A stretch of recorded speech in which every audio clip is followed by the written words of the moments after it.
It's time for high school football on 1610 AM XRB and XRBradio.com. Tonight's broadcast is brought to you by McDonald's, the Hendricks County Flyer, Bill Estes Ford, BMO Harris Bank in Brownsburg and Avon, the Hendricks County Estate Buyers, Ivy Tech, Nelson Jewelers, Pete Fay, your State Farm agent, Westside Plumbing, Panuni's Pizza and Wings, Reynolds Body Shop, Legends Pub and Grill, Hendricks Regional Help, McNamara Florist, Sweet Treats, the Payroll Department, and Citywide Paving. Good evening, everybody.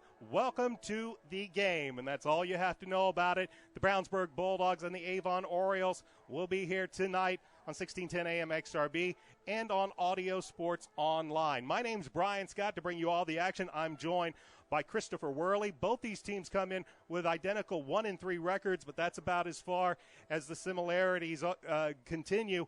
The Brownsburg Bulldogs, well, they've lost their last three by a combined 100-19 score, while the Avon Orioles, well, they've lost their last two to top 10 opponents in their respective classes, and they've lost them by a grand total of 3 points. When we come back, Chris and I will sit down, we'll break this game down, let you know what you can expect. You're watching high school football on Audio Sports Online and on 1610 AM XRB and XRBradio.com.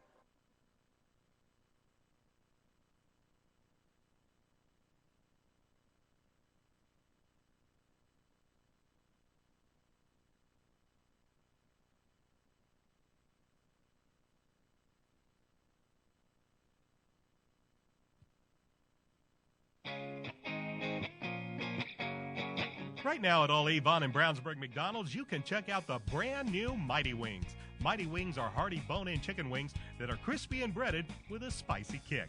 Available in 3-piece, 5-piece, or 10 pieces, a 3-piece is only $2.99 at all Avon and Brownsburg McDonald's.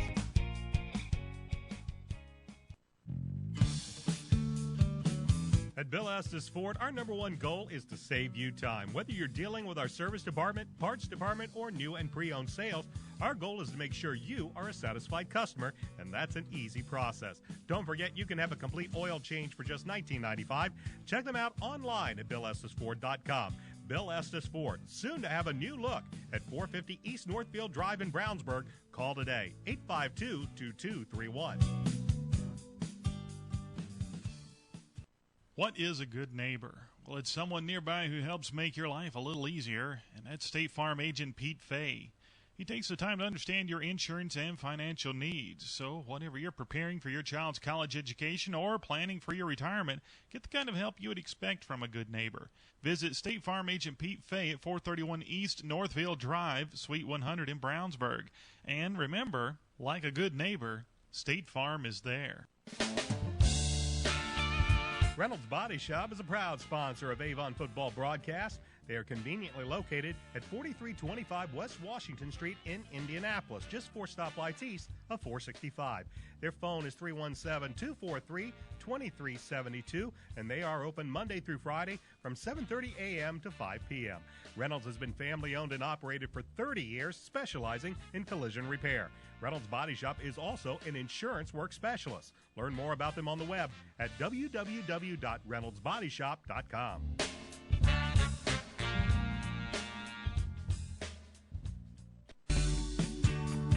Established in 1882 as Harris Bank and owned by BMO Financial Group since 1984, BMO Harris Bank has grown to become one of the largest banks in the Midwest, servicing personal, commercial, and affluent customers. They're located at 610 West Northfield Drive in Brownsburg. For more information, call them at 852-2683.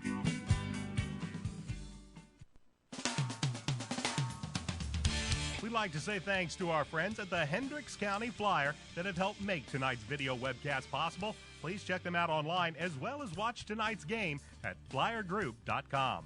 We'd also like to thank Citywide Paving for their support of Avon football and our Avon football broadcast this year.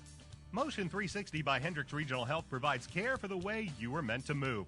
We care for every muscle, bone, and joint in your body to get you back to the activities you love. Get more information online at mymotion360.org. Panuni's Panuni's Pizza and Wings in Brownsburg has something for everybody, and you don't even have to leave home. Call 286-3500 for free delivery to Pittsboro, Claremont, North Avon, and all of Brownsburg.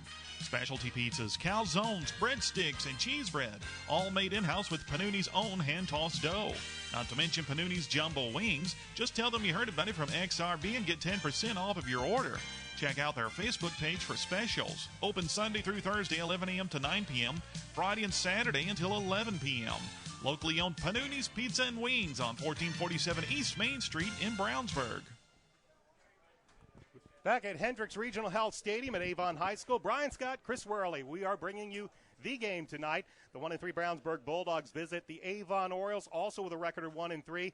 And this is the first time that the Avon Orioles have hosted the Brownsburg Bulldogs in over 3 years. There's not a single member of this Avon Oriole team that has had a true home game against the Brownsburg Bulldogs. And Chris, you and I, we talked to Chad Piatek during the Hendricks County, the McDonald's Hendricks County Sports Show earlier this week. You could tell the excitement that he and the rest of the Avon team had in finally having this big rivalry game right here at Avon. Yes, that's true, Brian. I think Coach Bless mentioned it also.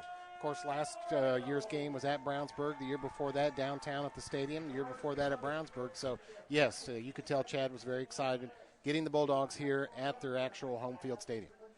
The Bulldogs come in with a record of 1-3, and as we mentioned right before we began the pregame show, this is a team that is searching for offense in any way, shape, or form. They've lost their last 3 straight after winning their season opener against McCutcheon, 49-28.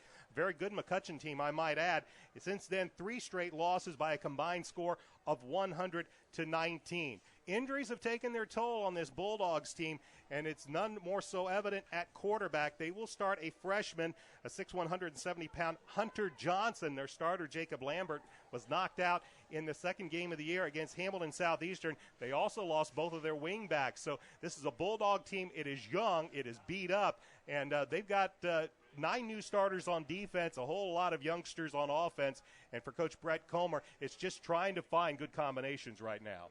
Well, that's right, Brian, and we may have another important member of the Brownsburg defense who may be on injured status tonight. Their fine lineman, number 91, Mac Dutra. He sustained a leg injury in last week's game, did not play in the second half. He did come out under his own power to the sideline in the second half, but in practice this week, they were unsure if he was going to go, so we'll just have to see at game time whether he can go or not. He is important to them. But I look for this freshman quarterback, Hunter Johnson, to be improved over last week. You know, he got his first start in last week. It's important to get that done, and now he's looking for his second start. These coaches have had 5 practice days to work with him and get him developed and more comfortable in this offense. He's definitely more of a passing threat than Jacob Lambert was, so I look for the young Hunter Johnson to have a little better performance this week. Hunter Johnson coming into this game, 6 of 24 for 140 yards.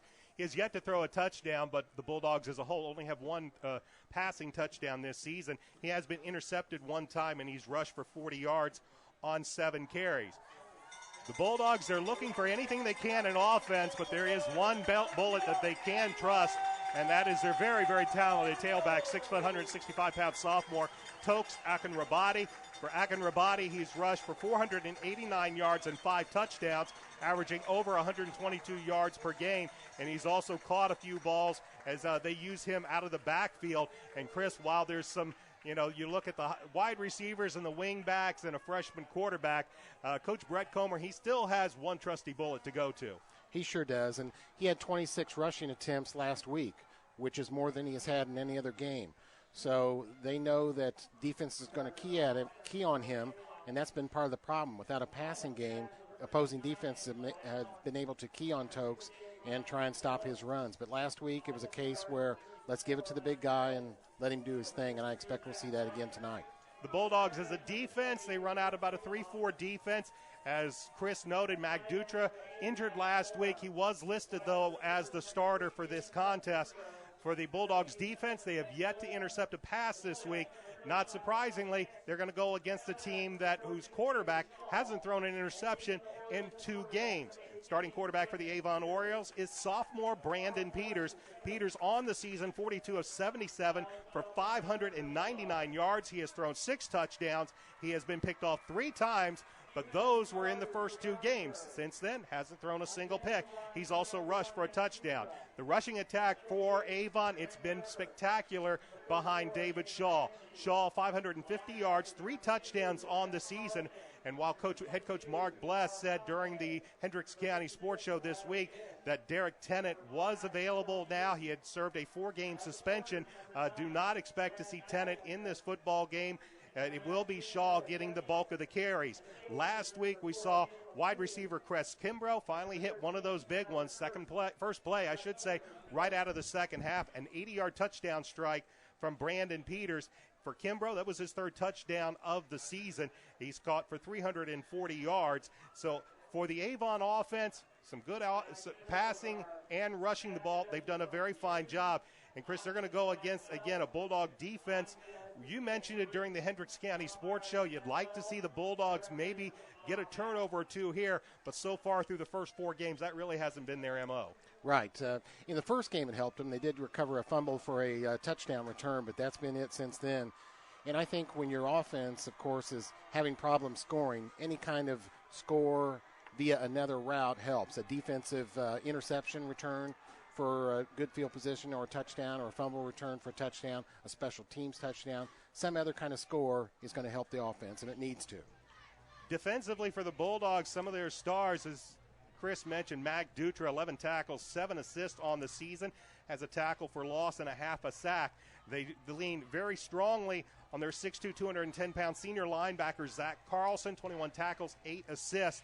And then when you start looking around, one of their better outside linebackers, Stone Neese, 4 tackles, 6 assists. He's responsible for 1.5 sacks. And then in the secondary, you see a lot of Caleb Cooley, 12 tackles, 4 assists, and a fumble recovery. You never quite want to see your safeties, though, however. They're making the tackles. Defensively for the Bulldogs, all we have to do is follow number 32, David Griffith. He's had 26 tackles, 7 assists, 4 tackles for loss. Griffith, they'll put him as the defensive back. They'll put him on the line and rush him, and he will be all over the place. T.J. Wilson from the inside linebacker position, 18 tackles on the season, 6 assists. He has 2 tackles for loss, and he has a fumble recovery that led to a touchdown earlier this season. Defensive line, Mac Duffin, always have to account for him. 14 tackles, 10 assists, and he finds his way to the quarterback. He's also got 6 tackles for loss on the season. The Avon Orioles, they are going to receive this opening half kickoff as we get set for the game. Glad you could join us. I'm joined by Christopher Worley. Coach Dave Shelburne, for you Avon fans, previous engagement. He was not available to be here tonight. We are so honored to have Christopher Worley join us for the broadcast. And you Brownsburg fans, well, you know Chris well already. Getting ready for the kickoff. Back deep for the Avon Orioles will be Nick Aitchen and Chris Kimbrough. As getting ready to put a foot into it is Brandon Dowers. The Bulldogs in the white, the Orioles in the black. Hope you enjoy this evening's game. Orioles will be moving this ball from left to right as we begin the opening quarter as Dowers puts a foot into it, and this football game is underway, and Kimbrough will take it in the end zone, and the Orioles will start their first drive of this football game on their own 20-yard line. It will be the sophomore quarterback Brandon Peters bringing the offense out. The offensive line is Angelo Allen, Ryan Belden, Jake Higginbotham, Zach Ryan, and Ryan Willis. Tight end is Matt Moore. The wideouts, Chris Kimbrough and Sam Bloom. Thomas Hicks will get the start at fullback, David Shaw at tailback, and again, the 6'4", 185-pound sophomore quarterback is Brandon Peters. It will be the Avon Orioles, as I mentioned, moving left to right. It'll be offset eye to the left, wide receivers to the left and right, Kimbrough to the near side. Peters is a give to Shaw. Shaw looks for some room over tackle, left side, and David on his first carry will pick up 4 yards. On that tackle, Justin Lazaro, and he is the backup for Mac Dutra, so Mac is not in the starting lineup. Justin had a good game last week, though, on defense. Had a couple rushes and a couple pressures. The coaches liked what he did in replacing Mac Dutra last week.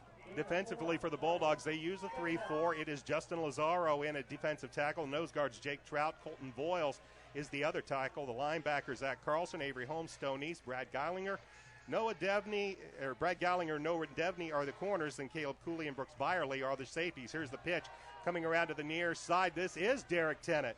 So Tennant, who we did not expect to see, according to Coach Mark Bless, here he is on the second play. He takes the pitch coming around the outside to the near side and picks up 3. Noah Devney came up from his defensive back position, helped make that tackle for Brownsburg. So head coach Mark Bless talked earlier that he didn't really expect Derek Tennant to get a lot of action. But here he is on the second play of the game, and he's taking the pitch to the near side. He will stay in the game along with Thomas Hicks as they'll flank Peters in the gun.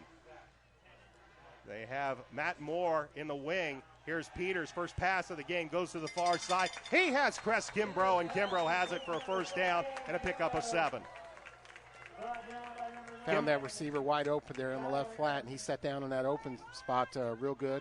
Nice pass by Peters. Peters, ball was a little high. Kimbrough went up, managed to bring it down, was tackled immediately. I believe it was Noah Devney that made the tackle, and it's a first down for Avon. Just underway first quarter. Clock shows 10:25 and a scoreless game as Peters brings the play in from the sideline. Kimbrough will go to the far side. Bloom will come to the near side. Bloom is going to be picked up by Noah Devney. As they look down, a 4-man front being shown by the Bulldogs. Corners back off. The give is to Shaw. Shaw right up the middle to the 45-50, 40 to the 35-30, 25-20, to the 10, to the 5, and it's a touchdown for the Avon Orioles. It is a 65-yard touchdown run. Well, he broke through the middle of that line, and once he did, his speed took over, got to the outside, and did a good job on that long touchdown run.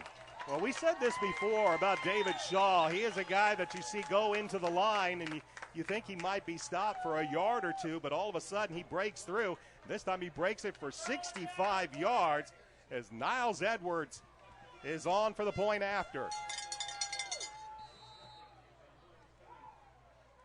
Edwards waits for the catch. Good snap, good hold. The kick is up, and it is no good. Niles Edwards, for about the third time this season, misses a point after, but the Bulldogs get on the board first with 9:58 left to go in the opening quarter. Avon 6 and the Bulldogs nothing. You're listening to Bulldogs and Oriole football on 1610 AM XRB and on Audio Sports Online. You know, nothing makes you think of the future like holding it in your arms. The wonder of being a new parent includes planning your child's future, and now's the time to start looking to someone who's been there from the start. State Farm agent Pete Fay in Brownsburg can ensure your life insurance will keep pace with your family's growing financial needs. So for more information on life insurance, visit State Farm agent Pete Fay at 431 East Northfield Drive, Suite 100 in Brownsburg. And remember, like a good neighbor, State Farm is there. It took the Orioles a grand total of 4 plays to go 80 yards. They do it in 2 minutes and 2 seconds. It was David Shaw capping off that 4-play drive with a 65-yard touchdown run. And the Orioles strike first. They lead 6-0 after Niles Edwards' point after was no good. Here is the kick as it will be it'll be the Bulldogs taking it at the 12 up to the 20. 25 and wrapped up right there. I believe taking that for the Bulldogs was Devontae Allen. And the Bulldogs, who in this game last year got off to the quick start, now they watch the Orioles get off to a quick start, and this will be their first drive with 9:52 left to go in the opening quarter, trailing 6-0. Brian, I can pretty much tell you everybody was in agreement in the Brownsburg camp that they need to get off to a good start. Do not get behind early, and we see what's happened here tonight. So it will be the freshman Hunter Johnson bending under center, and not a good start for the Bulldogs as this play, as soon as the ball is snapped, is whistled dead, and we'll have a penalty flag on the very, very first play. And it is it'll be offsides against Avon, so 5 free yards as Coach Mark Bless not totally in agreement, but they whistled this play dead immediately. For the Bulldogs, they run Brett Comer's ever popular flex bone across the offensive line. Bryce Toll, Evan Mallory, Dustin Dowers, Jake Shelley, and Justin Davis. The wideouts are Devontae Allen and Daniel Ferguson. The wingbacks, or excuse me, the wideouts are Isaiah Hightower and Michael Clayer. The wingbacks are Devontae Allen and Daniel Ferguson. Toksak and Rabadi is the tailback, and Hunter Johnson is the fullback. They'll bring the wing in motion, but this is the give to Akin Rabadi, and he's going to be stacked up right at the line of scrimmage, and Akin Rabadi's strength will allow him to plow through for maybe about a yard and a half. You know, somebody who had a breakout game for Brownsburg last week, you might watch here, he's always in motion in this flexbone offense, is number 21, Devontae Allen. Had 82 yards receiving and a rushing touchdown last week, kind of a breakout game for him. So you might see him try to be used more after that successful last week. Isaiah Hightower will be the lone wideout for the Bulldogs. He'll go to the far side of the field as the Bulldogs move right to left in this opening quarter, as the Orioles show a three-man front. The give is to Akin Rabadi. He's stacked up, swatted down, and pushed back as big 6'4", 255-pound senior defensive tackle Mac Duffin led the charge, and it's going to be a loss of about 3. Well, we've talked about it this week, is that when you have really one main offensive threat, as the Bulldogs have had these past 3 weeks, teams just seemingly key up on him, and when you're putting him right into the middle of the line of scrimmage, there's that big push by the Orioles to push him back 4 yards. Certainly a passing situation here for the freshman quarterback, Hunter Johnson. They will bring Hightower to the near side. It is Michael Clayer to the far side. Dropping back is Johnson. Looks, pump fakes, keeps the ball, looks, and here he goes down. Mac Duffin, who had the tackle on Akin Rabadi for the loss the play before. This time he gets Johnson, and he has pushed all the way back to the 15-yard line. It's a loss of 12, and the punt unit will come on. Not a good start at all for Brownsburg offense. Really went straight backward after that first play. So Avon will get the ball here again and may have good field position. Well, we were kind of thinking that might be the case, that you're going to see this Avon offense with the ears pinned, or defense with the ears pinned back with a freshman quarterback and not much else to go on. As back to punt is Nathan Ramsey. He will get this ball away to David Griffith. This ball is going to bounce at the 50.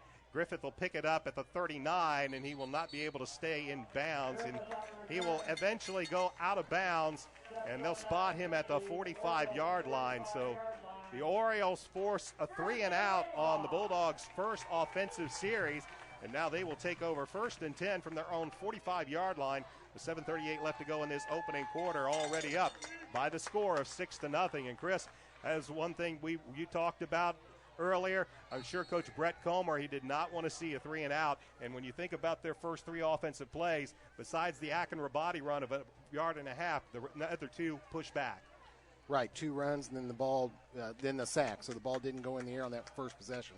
Here is Derek Tennant on the give, right up the middle. He breaks one tackle to the 35, or past the 50, down inside the Bulldog 45, all the way down to the 43-yard line to pick up a 13 yards. And Derek Tennant has the Orioles in Bulldog territory. Another problem here for Brownsburg so far is their defense has been on the field these last 3 games, most of the game. So, it's not a hot night, of course, here in these damp, rainy conditions, but they want to try to give their defense as much rest as possible. Brandon Peters will bend under center, and once again, Tennant and Hicks in the eye behind him. Here's a give to Derek Tennant, right up the middle, breaks the hole. He'll go for about 7 yards, as so far Derek Tennant, besides the one pitch to the outside, he's been going right up the middle, and he picks up a good 7 yards. Chris was mentioning the cool, rainy conditions. We were expecting thunderstorms through the day. Thankfully, they have not materialized. We do expect to play this game in a very light drizzle, light rain, but hopefully any thoughts of lightning or thunderstorms we won't see tonight, as the Orioles have this 2nd down and 3.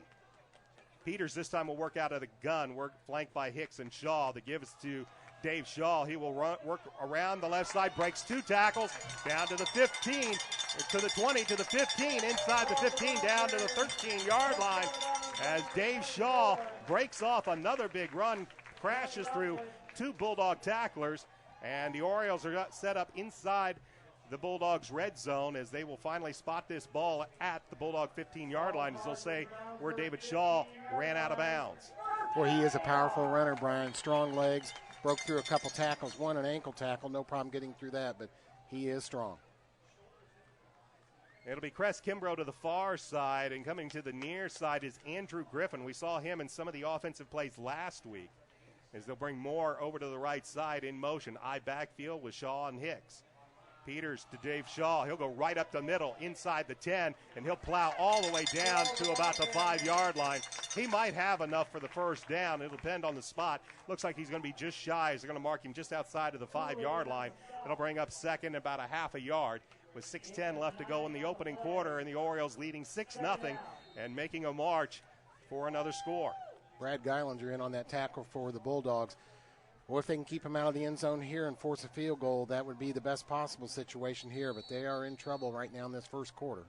We have a timeout called by the Avon Orioles. 5:54 left to go in this opening quarter. Avon 6, Bulldogs nothing. Back after this, you're watching the game on ASO and on 1610 AM XRB and XRBradio.com. Sweet Treats of Avon is closed for remodeling until October 7th. That's when it will reopen under a new look and a new name, Chicago's Pizza Express. They're located at Dan Jones and Rockville Road behind CVS Pharmacy in Avon. Find out more on October 7th when Sweet Treats open up as the new Chicago's Pizza Express. Same great owners, but a whole new look and new menu. When plumbing problems arise, do you want a plumbing company with an impressive truck or fancy jingles? Well, of course not. You want your problem solved quickly and at an affordable price.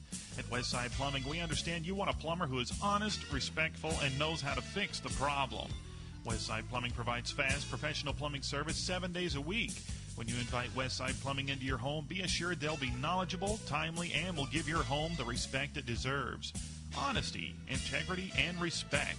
That's what you get when you call Westside Plumbing at 445-8399. That's 445-8399. Westside Plumbing, serving Brownsburg and all of Hendricks County. 445-8399. Bulldogs will stack up this play as finally they're able to stack up David Shaw at the line of scrimmage, maybe even pushing back a half a yard. The Orioles took that timeout as fullback Thomas Hicks a little slow getting off of the field, and Coach Mark Bless called the timeout, and the Bulldogs snuffed that one out very well, pushing Shaw back about a yard. Inside linebacker Zach Carlson, one of the defensive captains, made a good stop in there with a host of others for Brownsburg. Stopped that run up the middle. So now we'll have a third down and a long one, short two. Orioles can get a first down without getting a touchdown. They are currently at the Bulldogs 7-yard line. This time Peters works out of the gun, gives the handoff to Tennant. He works on a counter. Penalty flag comes flying in from the referee. Tennant does not look like he would have gotten the first down as he was drugged from behind, but we're going to have a holding call against the Orioles, and I'm sure Coach Brett Comer, even though this would be fourth down, he'll want to take the penalty and push the Orioles back. Nice tackle there by Stone Neese. He's been aggressive from that defensive end position. Came across behind the line of scrimmage there and drug him down. I'm sorry, Brian. He got him from behind and made that tackle. And indeed, Coach Brett Comer, even though this would be fourth down, he wants to make it a little, push the Orioles back. And the penalty will push this ball back all the way to the 15-yard line, where it will be third down and 11. 5:09 remains in the opening quarter. The Orioles with a 6-0 lead. Along with Christopher Worley, I'm Brian Scott. You're listening to The Game on 1610 AM XRB and XRBradio.com. And on this third down and 11, they're going to bring Sam Bloom to the near side. Richie Steinmetz will be the wide receiver to the far side, and they'll line up Cress Kimbrough in a slot left. Peters will work out of the gun. Now they'll bring Kimbrough in motion to the near side. Peters will drop, roll to his right, looks downfield, fires downfield, looking in and out of the hands of the defender, and coming in to make a nice play was Johnny Dotlich. As he came in, they were looking over on the near side, and Dotlich was able to get his hands in there and knock that one away. Good play there by Dotlich. Got in front of that receiver, knocked that pass away, and Brownsburg is able to force them into a field goal here in the first quarter. Well, Niles Edwards, who has had a few troubles kicking this season, he missed on the point after. Now he is setting up for a 33-yard field goal. He's right in the middle of the field.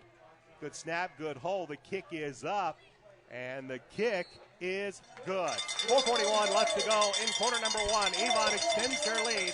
This is Avon and Brownsburg football on ASO. now. Running a little short on cash or got some collectible items around the house you don't need or want? Well, take them to Hendricks County Estate Buyers in Brownsburg. They buy gold, silver, coins, tools, electronics, and antiques. They specialize in one-piece or entire collections. If you have an estate or a household liquidation coming up, call them first. Ask for Justin at area code 317-286-3652, 7 days a week. They're on the corner of Main and Odell in Brownsburg. That's at area code 317-286-3652. Hendricks County Estate Buyers.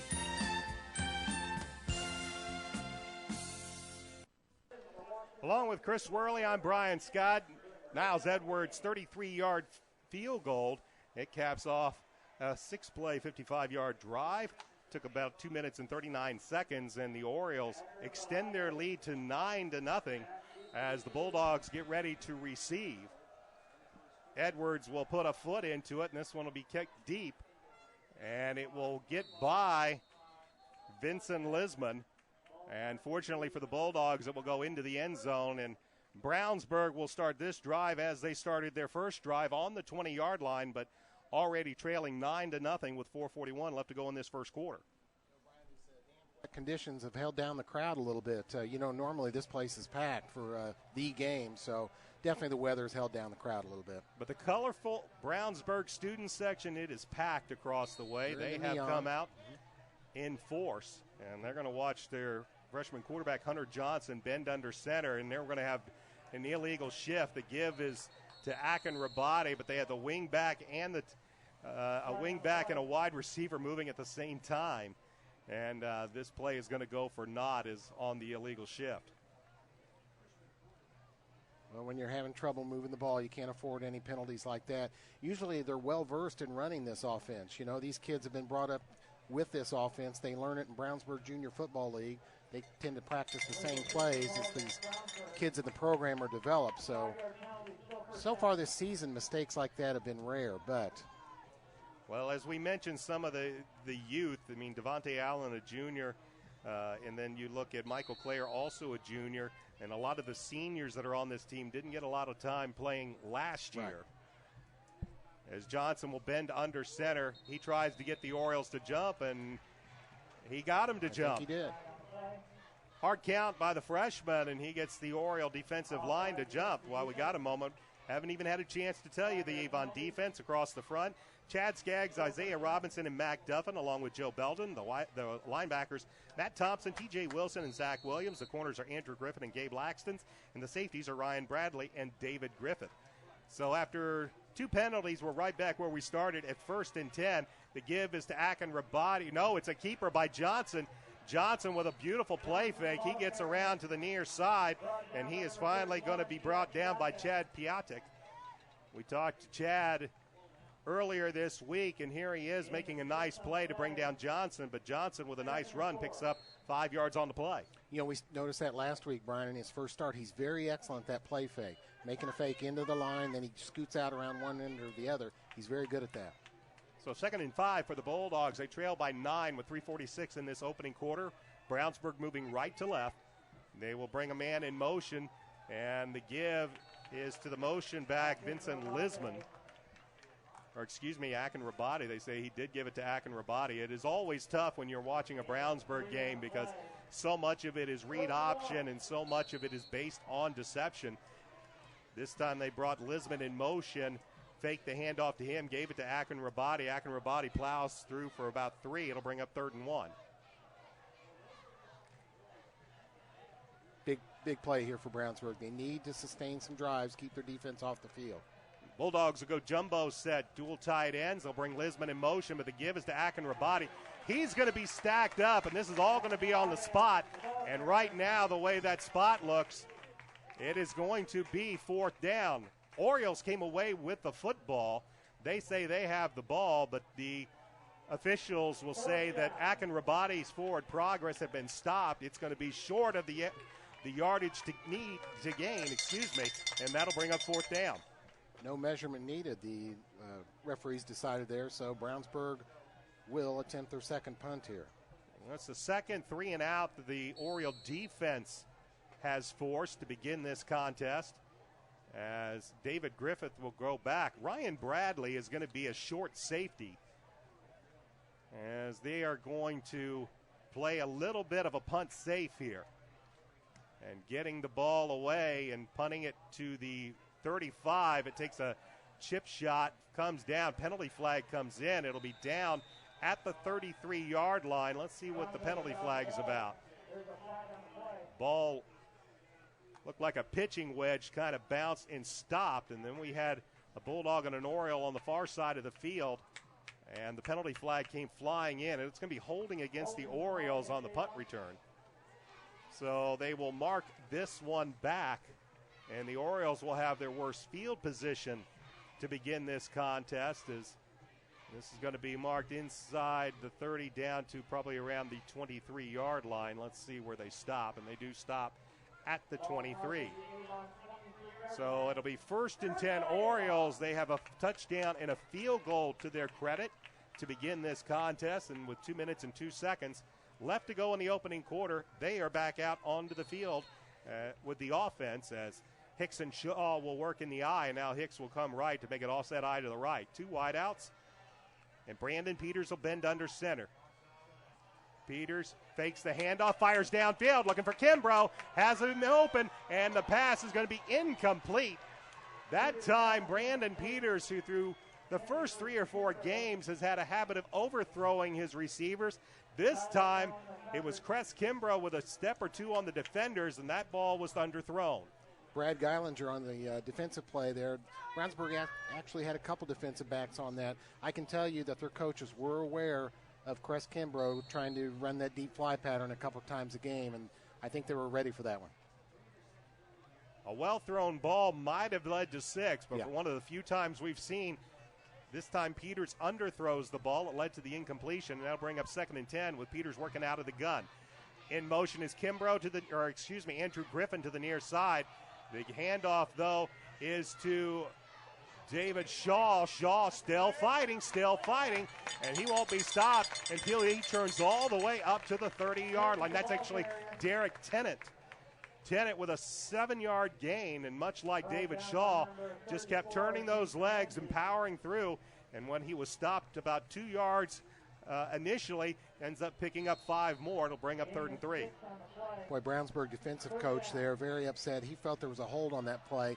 Mac Dutra did get into the game, and that was him in the backfield who actually hit the running back 2 yards behind the line of scrimmage. Was not able to hold on, though, and positive yardage for Avon. Derek Tennant and Thomas Hicks will flank Peters out of the gun. Sam Bloom to the near side, Cress Kimbrough to the far side. A 4-man front for the Bulldogs. Here's the snap. Peters looks. He's firing downfield. Wide open. Cress Kimbrough at the 30-yard line. Makes an outstanding catch.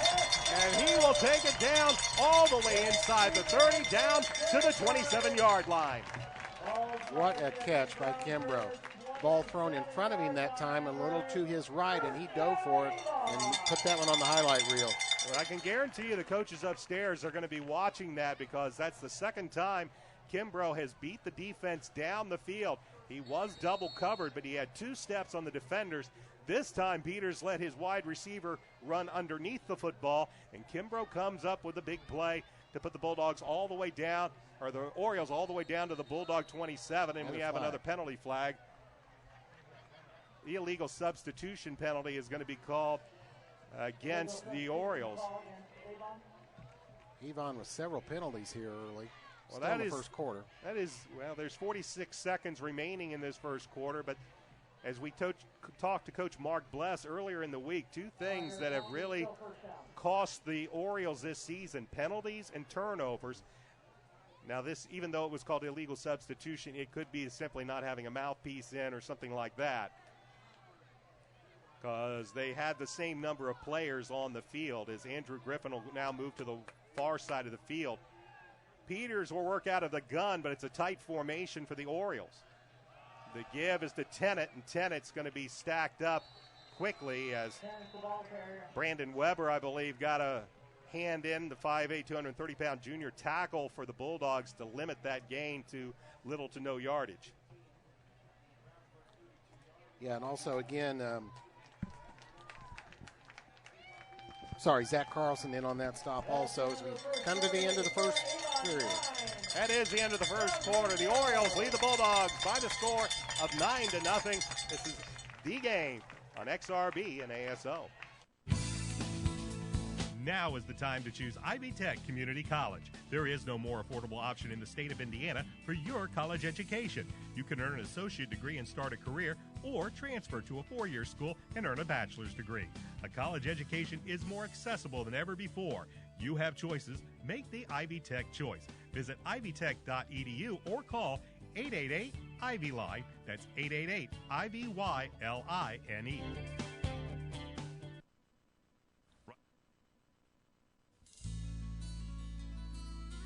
Did you know that Nelson Jewelers in Brownsburg has been serving Hendricks County and the west side of Indianapolis with an extensive selection of finer diamonds and gemstones since 1958? Nelson Jewelers is a family-owned jewelry store specializing in unique jewelry, jewelry repair, appraisals, and watch repair. Nelson Jewelers is conveniently located in downtown Brownsburg, across from the Hendricks County Bank. Visit Nelson Jewelers for all your jewelry needs at 22 East Main Street in Brownsburg and online at www.nelsonjewelers.com. Nelson Jewelers, a little out of the way, very much out of the ordinary.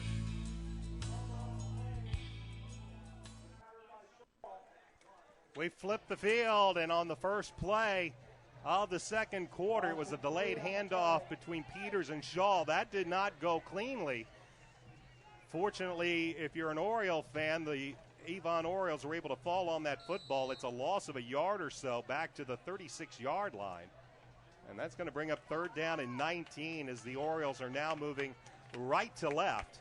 They lead 9-0, but they'll have a big third down and 19 from their own 36-yard line. Looking over a four-down front as Peters out of the gun. Low snap, picks it up. Plenty of time, fires downfield, looking for Kimbrough, near side, and a beautiful defensive play as coming in and making the play was Tyler Kurtz. Kimbrough racing down the near sideline, had a step, and Kurtz coming over from his safety position was able to come in and knock the ball away and save the touchdown. And he knocked that one away at the last second. A good throw by Peters, just a great play by Kurtz in the Brownsburg secondary. It'll bring up fourth down and 19, and Geilinger back to receive this punt. Edwards sets to kick from his own 50-yard line as Brett Geilinger is at his own 10. Looking for a directional kick out of Edwards. Good snap, kick is up.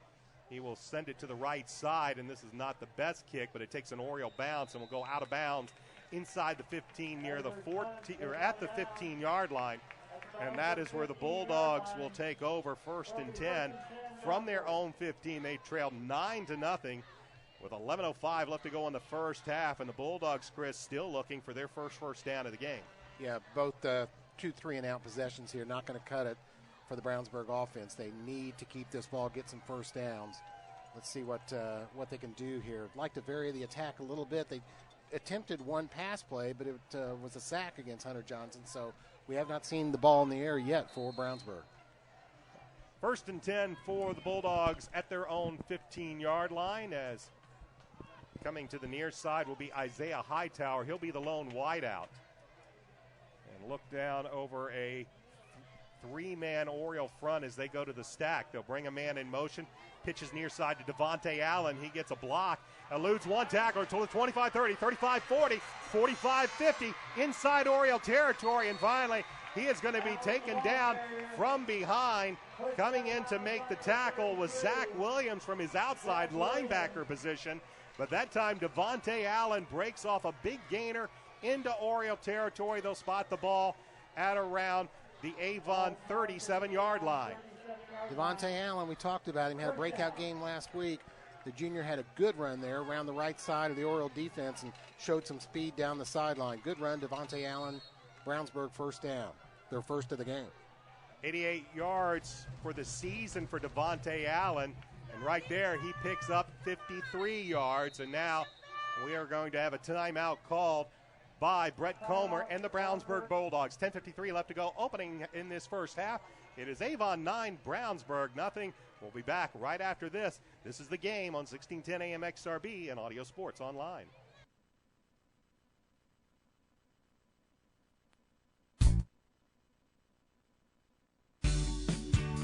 Since 1984, BMO Harris Bank has grown to become one of the largest banks in the Midwest, serving personal, commercial, and affluent customers. Located locally at 610 West Northfield Drive in Brownsburg, we thank them for their sponsorship of the Hendricks County Coaches Show.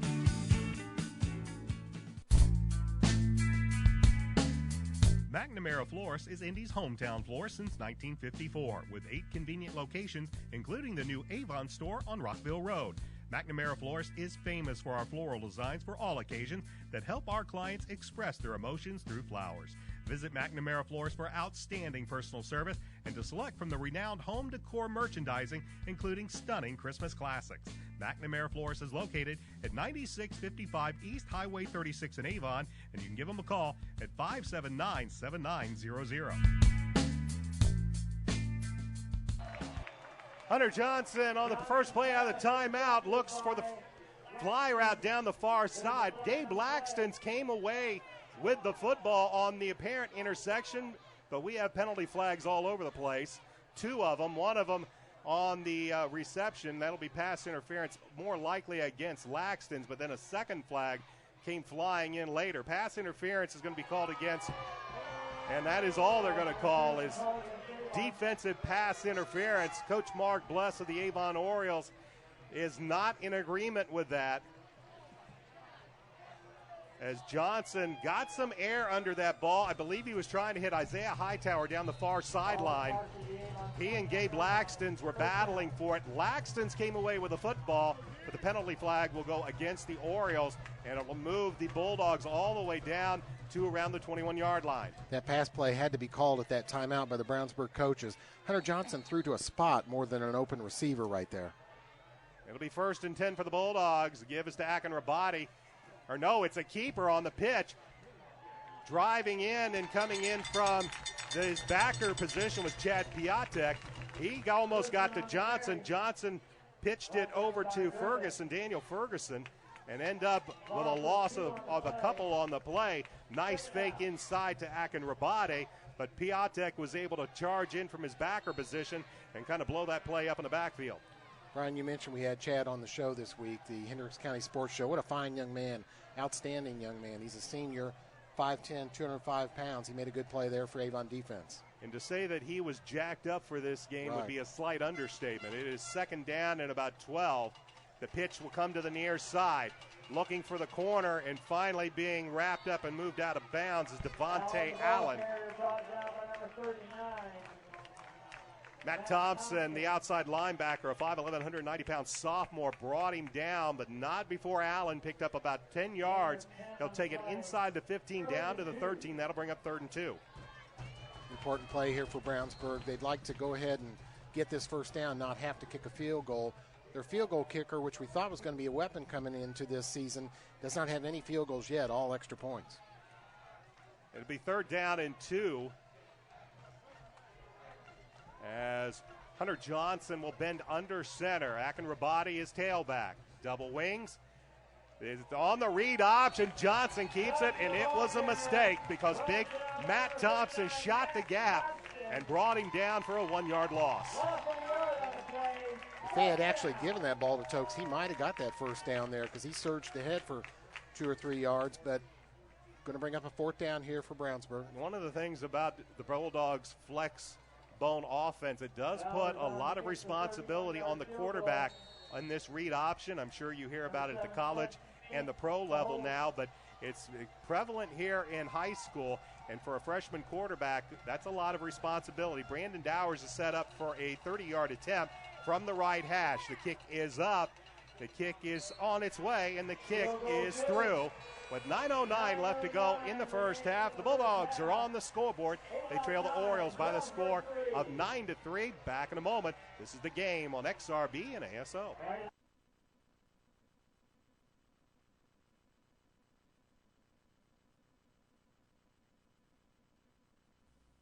You're finally on your own, living in your own place, paying your bills, making your own decisions. When your decisions involve insurance and financial needs, it's nice to have a little help. State Farm agent Pete Fay knows that being on your own shouldn't feel like being alone. Visit State Farm agent Pete Fay at 431 East Northfield in Brownsburg. Like a good neighbor, State Farm is there. The Bulldogs take 5 plays, and they're able to go 85 yards, and they will be capped. It'll be capped off by a 30-yard Brandon Dowers field goal. And with 9:09 left to go in this first half, the Bulldogs are on the scoreboard, but they trail the Orioles by the score of 9-3. Orioles missed an extra point on their opening drive touchdown possession, and as we saw against the Shamrocks, that came back to bite the Orioles in that game against Westfield. They ended up chasing that point, and head coach Mark Bless hoping that that does not happen again. Dowers set to kick, back deep, Nick Aitchen and Cress Kimbrough. As Dowers with the run-up, puts a right foot into it, and it's in the air, and that Aitchen's just going to watch this one hit into the end zone, and the ball will come out to the 20-yard line where the Orioles will have it 1st and 10, up by 6 with 9:09 left to go in the first half. Yeah, I'm sure Brownsburg feels good after getting that score. That was a good drive. Devontae Allen had the big run on that drive of 53 yards. Of course, they got a big help and an aid with the pass interference call that got him down close. But I know Brandon Dowers is a field goal kicker is relieved. He's got his first field goal, 1 out of 2 on the year now. 9-3, 9:09 left, second quarter. So Brandon Peters brings the Oriole offense out onto the field. Sam Bloom will come to the near side. They'll bring 2 wideouts to the far side, and they'll immediately work Peters out of the gun on this 1st and 10 from the 20. The give is to David Shaw. He's up past the 25 and down past the 30, up to the 32-yard line. A pick up at 12 is, interestingly enough, on that play, we watched the Bulldog corners immediately give cushion to the 2 wideouts. We'll see if the Orioles notice that as well and try to throw something underneath. Bulldogs have already been burned once deep and almost twice. Peters stays in the gun, flanked by Hicks and Shaw. This time, Bulldogs show blitz from the backers, and a bad snap, and Peters is going to go back and fall on it back near his 23, 24-yard line, and it's going to be a loss of about 8 on the play. You know, Brian, I don't see any rain falling right now. I'm just wondering if, that is a wet, slick ball, and maybe that led to that snap there, but no rain right now. And, of course, this field turf drains very well the moisture, so I don't think moisture or the damp conditions are a problem right now. It does still feel very sticky here at Hendricks Regional Health Stadium, as Peters will stay in the gun on this 2nd down and about 18, 19 yards to go. Bulldogs cram the line of scrimmage. They send the blitz. Peters will get away from it. He'll roll to his right, fire downfield. Pass is complete at the 25, and finally ridden out of bounds over on that far sideline. Sam Bloom with the reception. He'll take it up to about the 26-yard line. It's going to be a pickup of about 4 or 5 yards on the play. It'll bring up 2nd down and 15. Number 77, defensive tackle Evan Mallory, has played some good defense here. He's been in on several tackles. He wasn't a starter. He's come in off the bench, but he's done a good job for them. Justin Lazaro also in on that tackle on the sideline. So now 3rd and 15 for the Orioles. Andrew Griffin and Sam Bloom to the near side. Kimbrough to the far side. Peters stays in the gun, looking over a 3-man front for the Dogs. Looking for the snap, hard count, and Avon's going to pick up a free 5 yards. Well, 3rd and 10 is still better than 3rd and 15, but it'll still be 3rd and long for Coach Mark Bless and the Orioles after they march off this 5-yard penalty and spot the ball near the original line of scrimmage. They'll spot it, though, at the 31-yard line. It'll break it 3rd down and 11 for Avon. The young defensive line of Brownsburg anxious to get going there and get in after him and jump the gun on that play. Again, Bloom and Griffin will come to the near side. Kimbrough to the far side. Hicks to the right of Peters, who works out of the shotgun. Good snap. Peters drops back to pass. Good pocket. And now the pocket is going to collapse. And Peters is going to go down as Stone Neese comes in and makes the tackle from his outside backer, the 6'1", 185-pound senior. The Oriole offensive line gave Peters as much time as they could, but good coverage downfield by the Bulldogs secondary, and Neese is able to make the sack. Stone Neese been very aggressive here these last 2 games, especially a good sack contained. There must have been some good coverage downfield 2, Peters was not able to spot an open man. Brad Geilinger will go back for the Bulldogs. Niles Edwards will put a toe on his own 10-yard line. As Chris mentioned, Brad Geilinger is standing at around his own 35-yard line. No wind, really, to say tonight. No. Good snap, and this time Edwards gets a nice punt, turns it over. Geilinger will take it at his 33, up to the 40, to the 45, and finally spun down at around the 40. They'll spot him at the 45-yard line. Nice return, as the Bulldogs will have their best field position of this football game, as they'll start this drive at their own 45-yard line. They trailed 9-3, still 5 minutes and 58 seconds remaining in this first half. And the Bulldogs, with even a field goal on this drive, can make this a very interesting game going into halftime. Well, after that fast start by Avon, Brownsburg is even the playing surface here a little bit, so another important drive here before the end of the half.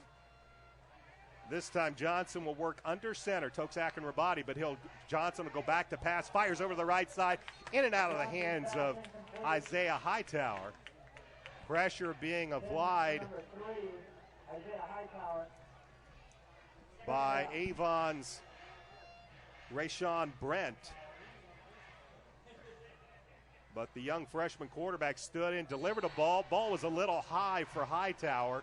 Falls incomplete to bring up 2nd and 10. There was good pressure up the middle by the Avon defender. Made Johnson rush to throw a little bit, and he threw it too high. So double wings with Hightower, the lone wide receiver, to the near side, as Johnson will bend under center, looking over the 4-man front. Man in motion. They will give it to Akinrabadi. He breaks through 45 down to the 30, 35, 20. Akinrabadi, one man to beat. He'll be tripped up, but he'll make it in for a 55-yard touchdown.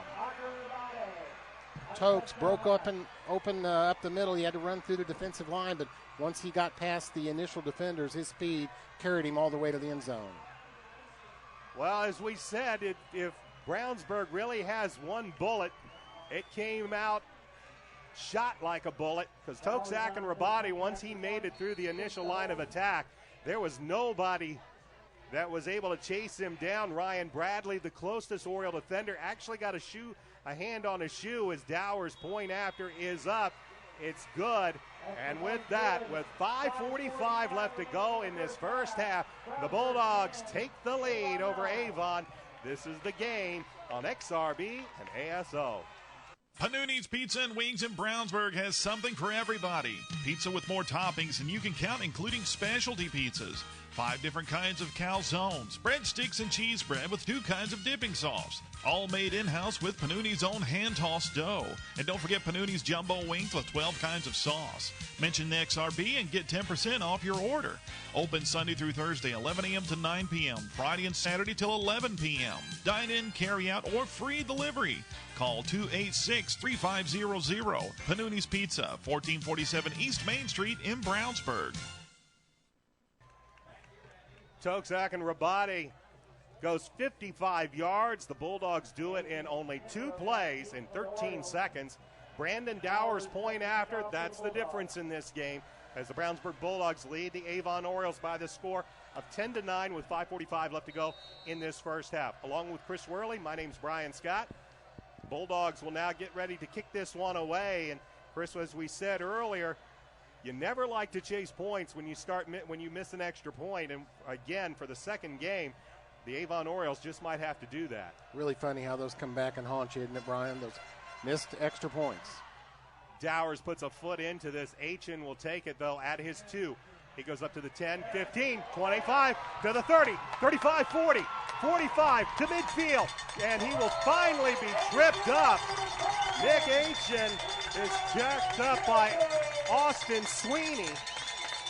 And Aitchen returns it all the way into Bulldog territory. And they will finally spot the ball at the Bulldogs' 43-yard line. Brad Geilinger, a touchdown-saving tackle, we could say that there. Boy, Nick turned on the speed when he got in that open field. A great return for Avon, and that sets them up with good field position here at the 42-yard line. Well, when you talk about a game possibly being a game of momentum, After the Bulldogs march down and get the big run by Akron Rabati, Aitchen takes the opening kickoff, or the ensuing kickoff deep. Here's Nick Shaw around the right side to the 40, and he's going to be wrapped up and brought down on a nice play. Coming in to make the tackle was Caleb Cooley to limit Shaw to just a 2-yard gain. Nice open field, or nice tackle in the open field to prevent a big run. You know, so far, I would definitely say Avon's the favorite coming into this game, but Brownsburg with a 10-9 lead now here in the second quarter. It is proving so far in the first half to be the game, a good game here in Hendricks County. It'll bring up 2nd down and 8 for the Orioles. Here's the give to Shaw. He'll go right up the middle, plow through the Bulldog defenders, and take it all the way down to the Bulldogs, just inside the Bulldog 33-yard line. He looks to be about maybe the length of a football short of a first down. Shaw, so powerful, running up the middle, and he's got speed, too, to get around the end. Very impressive. Interesting change up here by Coach Mark Bless. The last drive, they had Peters working solely out of the gun trying to throw the ball. The Orioles went backwards here. They're keeping it on the ground. They face a 3rd and short. And it'll be Peters keeping the ball himself and plunging ahead for the first down to the Bulldogs' 30-yard line. Mac Dutra and others on the stop for Brownsburg, but an effective quarterback sneak there.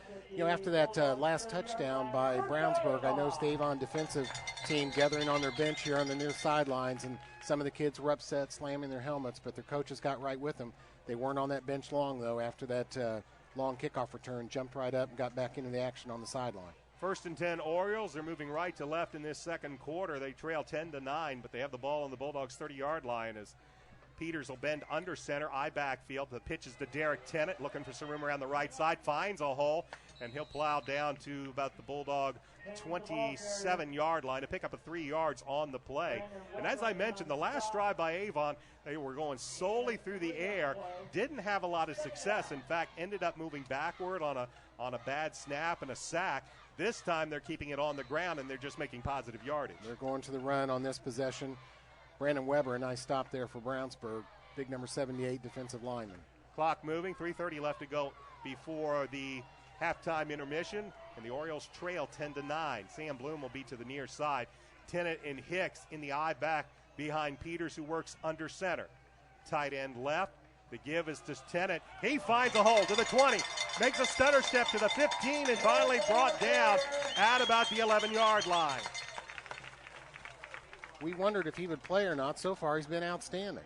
Well, if Coach Mark Bless was wondering if any of the Brownsburg coaching staff were watching our show Wednesday, he was definitely not going to tip his hand, because he told us he did not expect Derek Tennant really to get much of any playing time, that he'd been running the scout team, and here he is. He's been very instrumental in this first half for the Orioles.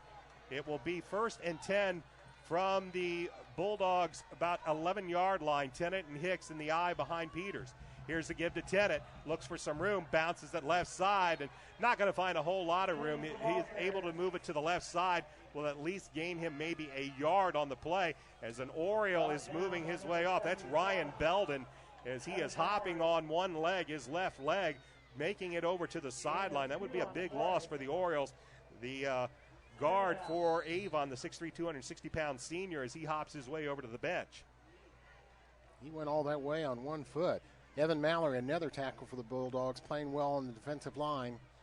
Important possession here again. Brownsburg would like to stop them to force a field goal, but Avon with this running attack here looking good on this possession. Ross Carter, a 5'8", 225-pound junior, will take over for Belden on this 2nd and 8. Clock moving, 2:06 left to go in the half.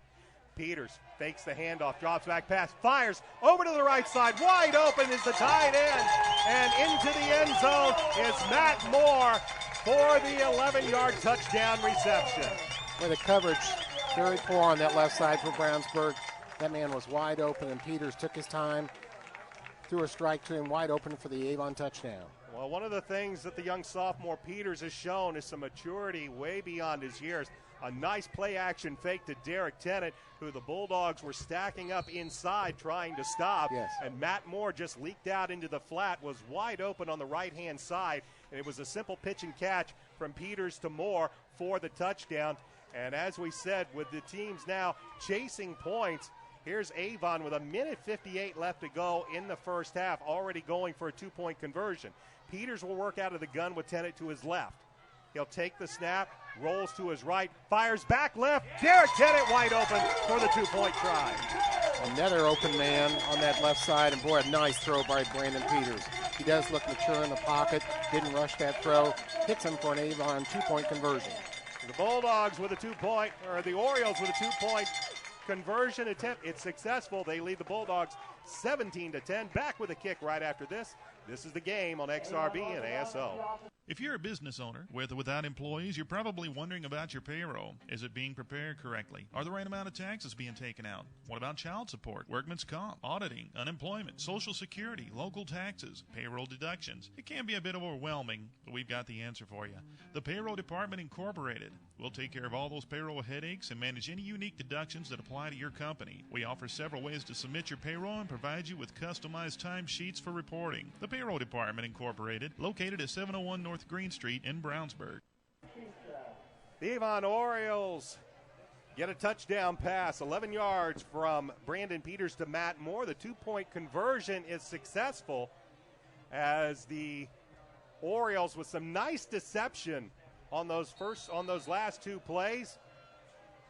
Nice play action pass and then a little misdirection as Niles Edwards kicks this one deep. It'll be taken at the 12, up to the 10, 15, to the 20, up to the 25, to the 30.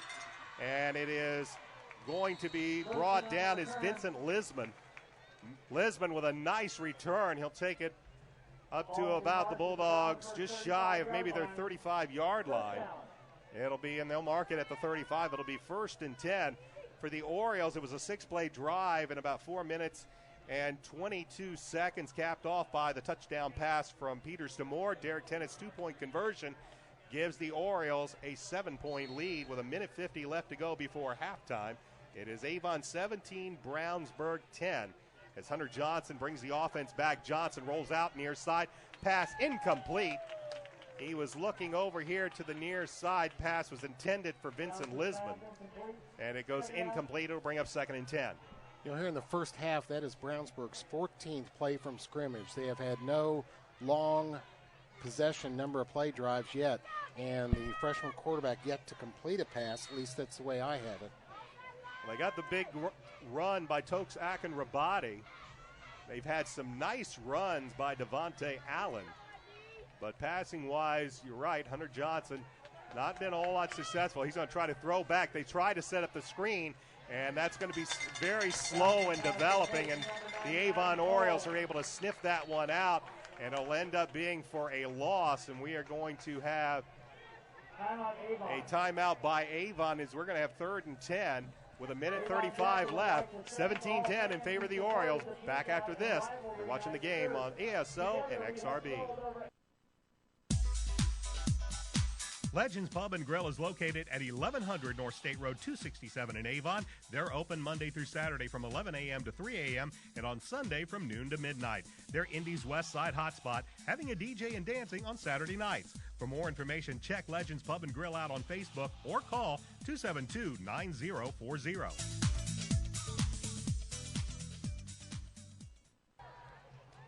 Along with Christopher Worley, I'm Brian Scott. 1:35 left to go opening in this first half. It is the Avon Orioles 17, the Brownsburg Bulldogs 10. Avon with a nice drive to go in front.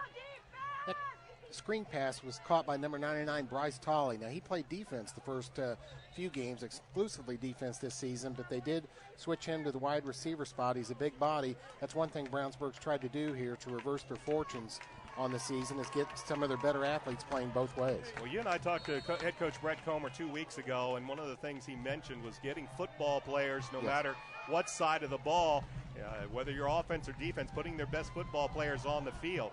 Johnson with another hard count trying to get the Orioles to jump, but the Orioles get back. They'll bring Lisman in motion. Johnson looked like he wanted to call timeout. Bends under center. Play clock down to 3. Finally gives it off. And with the run, this is Akin-Rabadi. He eludes one man. He's finally going to be ridden out of bounds on the far sideline into Oriole territory. Ryan Bradley pushed him out of bounds, but not before Akin-Rabadi takes it all the way down to the Oriole 42-yard line. And it will be 1st and 10 Bulldogs in Avon territory. 1:28 left to go in the first half. Bulldogs still with a pair of timeouts. You know, it did look like Hunter was going to call one right there. He was unsure, but the play ended up with good positive yardage for the Dogs. Johnson back to pass, down the middle, almost intercepted. David Griffith, we mentioned that he is a ball hawk, and the Bulldogs had 2 wide receivers running near in the same area, so a little bit of congestion. But it's Griffith going high to break up the pass and bring up 2nd down. You know, Coach Bless has called him his quarterback on defense and made a good play there. I've been anxious to see that young man play. A nice play on defense there to break up that pass. 2nd and 10 for the Bulldogs as Johnson will bend under center. Lisman in motion to give us to Akinrabadi, and this time very little running room as he is brought down after a short gain. That'll bring up 3rd down as the clock continues to move. 1:09 left to go, and we'll see if the Bulldogs are content to try to run this clock down as much as possible. 2 running plays, 3 pass plays on this drive, so they are trying to get down the field, but not much time left here. Under a minute left to go. Bulldogs with 2 timeouts remaining, Avon with 1. Johnson will bend under center, Akinrabadi the tailback. Johnson back to pass, fires downfield, wide open, but this is going to be an interesting spot with the catch. Devontae Allen, David Griffith with the tackle. This is all going to be about the spot, and the spot looks short. And now a timeout is going to be called by the Brownsburg Bulldogs. I'm sure Brett Comer, we saw him racing down saying that he thought the spot should be marked a little bit farther downfield. But they're going to say David Griffith came up and met Allen at about the 34-yard line. The Bulldogs need to get to the 33-yard line. Now, I'm not sure what kind of leg Brandon Dowers has, but this would be a 50-yard plus field goal from this position. He can do that. I've seen him do it in practice. He's got a very strong leg. Now, the Brownsburg coaches went up and actually looked like they were pointing at the spot where they thought the first down or that play should have been marked dead, but they're not going to get the first down here. There we saw what the freshman quarterback can do with his arm. That was a good throw over there to that far sideline. Well, in talking to some of the Brownsburg players, they have described Hunter Johnson as a beast, and that it is just mainly going to be maybe a matter of time before this young man starts showing, getting a little confidence. And we see he has a gun. He has a good, strong arm. And the Bulldogs are going to go for it on 4th and 1. Akinrabadi, the tailback. Johnson, who's already gotten the Orioles to jump off sides once. And he'll keep it himself. He'll plunge forward, and he looks like he will have enough for a Bulldog first down. Clock will stop as they move the chains. 25 seconds remain in this first half. Bulldogs trail the Orioles 17-10. Bulldogs quickly up to the line of scrimmage as they move the chains. The referee just now giving the signal for first down. It was just enough for the first down. Bulldogs 1st and 10. They'll spot the ball at the Oriole 32-yard line. Clock moves, 20 seconds left. Johnson bends under center. He will drop back to pass, fires, looks left side, and that pass is outside. Looking for Isaiah Hightower. Hightower had to come back behind his body to try and catch that ball. It goes out of bounds with 13 seconds left. Hightower also slipped. I think if he would have maintained his footing and cut towards that sideline, he may have been able to get under that ball, but he did slip and was down on the turf when the pass arrived. An interesting call maybe for Brett Comer here. They got 13 seconds left. Bulldogs have 1 timeout. They might try a running play with Akinrabadi near to the right side, set this ball up in the middle of the field. It would still be a long Brandon Dowers field goal, but they're in a much better position than they were just a few seconds ago. Johnson will bend under center. They'll bring Devontae Allen in motion. Johnson will keep it. He'll come to the right side looking for some room, and he will finally be ridden out of bounds here over on the near side. Chad Piatek with the tackle. And head coach, well, they said he didn't go out of bounds, but Brett Comer is going to call his final timeout as they are going to set up this field goal attempt as the ball will be spotted on the 29-yard line. This will make it a 46-yard field goal attempt with 1.7 seconds remaining before halftime. You know, Avon got some good penetration on the left side of that line there, and that kind of made Chad, when he was trying to run, kind of made Hunter Johnson, was trying to run, go a little bit backwards and farther out towards the sideline than I think he wanted. Chad Piatek, with excellent pursuit, then was able to make the tackle. Johnson wisely, as he came around to the near side, realized that he needed to get upfield. He turned the corner, and Piatek finally able to close the gap. But they said Johnson's knee must have hit inbounds because the clock was moving, and Brett Comer just able to get that time out before the time ran out here in this first half. The field goal unit is not on. Yes, there. I'm sorry. Brandon Dowers will try a field goal here. He does have a strong leg. I've seen him do this distance in practice. This will be officially a 47-yard field goal.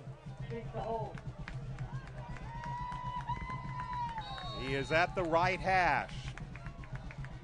So Bulldogs trying for a long field goal to close out the half. Good snap, good hold. The kick is up. It's got the distance. And it is good. A 47-yard field goal from Brandon Dowers, and the Bulldogs, with some momentum, will head into the locker room, but it's the Orioles that lead on the scoreboard as they lead the Brownsburg Bulldogs by the score of 17-13. We'll be back after these messages as Chris and I talk about what we saw here in this first half. You're watching the game on Audio Sports Online and listening on 1610 AM XRB and XRBradio.com. Right now at all Avon and Brownsburg McDonald's, you can check out the brand new Mighty Wings. Mighty Wings are hearty bone-in chicken wings that are crispy and breaded with a spicy kick. Available in 3-piece, 5-piece, or 10 pieces, a 3-piece is only $2.99 at all Avon and Brownsburg McDonald's.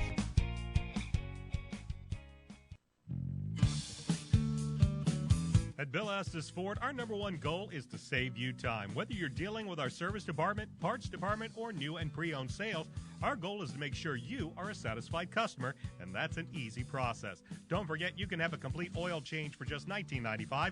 Check them out online at BillEstesFord.com.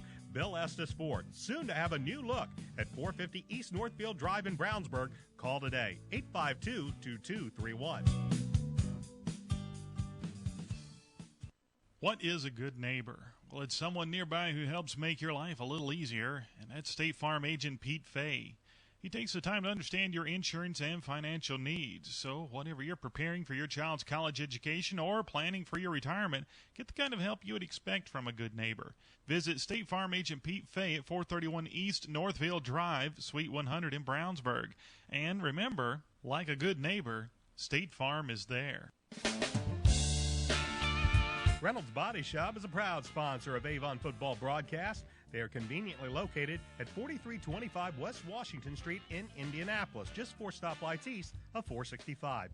Their phone is 317-243-2372, and they are open Monday through Friday from 7:30 a.m. to 5 p.m.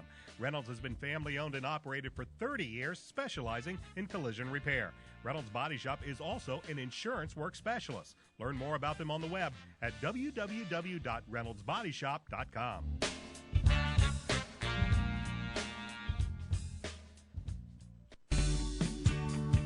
Established in 1882 as Harris Bank and owned by BMO Financial Group since 1984, BMO Harris Bank has grown to become one of the largest banks in the Midwest, servicing personal, commercial, and affluent customers. They're located at 610 West Northfield Drive in Brownsburg. For more information, call them at 852-2683.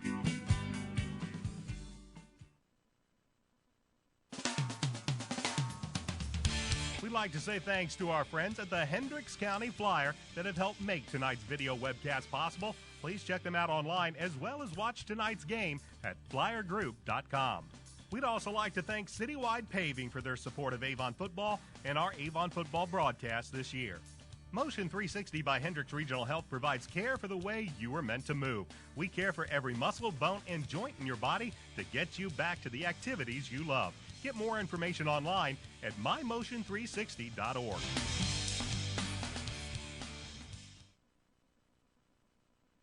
Panuni's Pizza and Wings in Brownsburg has something for everybody, and you don't even have to leave home. Call 286-3500 for free delivery to Pittsboro, Claremont, North Avon, and all of Brownsburg. Specialty pizzas, calzones, breadsticks, and cheese bread, all made in-house with Panuni's own hand-tossed dough. Not to mention Panuni's Jumbo Wings. Just tell them you heard about it from XRB and get 10% off of your order. Check out their Facebook page for specials. Open Sunday through Thursday, 11 a.m. to 9 p.m., Friday and Saturday until 11 p.m. Locally owned Panuni's Pizza and Wings on 1447 East Main Street in Brownsburg. You know, nothing makes you think of the future like holding it in your arms. The wonder of being a new parent includes planning your child's future, and now's the time to start looking to someone who's been there from the start. State Farm agent Pete Fay in Brownsburg can ensure your life insurance will keep pace with your family's growing financial needs. So for more information on life insurance, visit State Farm agent Pete Fay at 431 East Northfield Drive, Suite 100 in Brownsburg.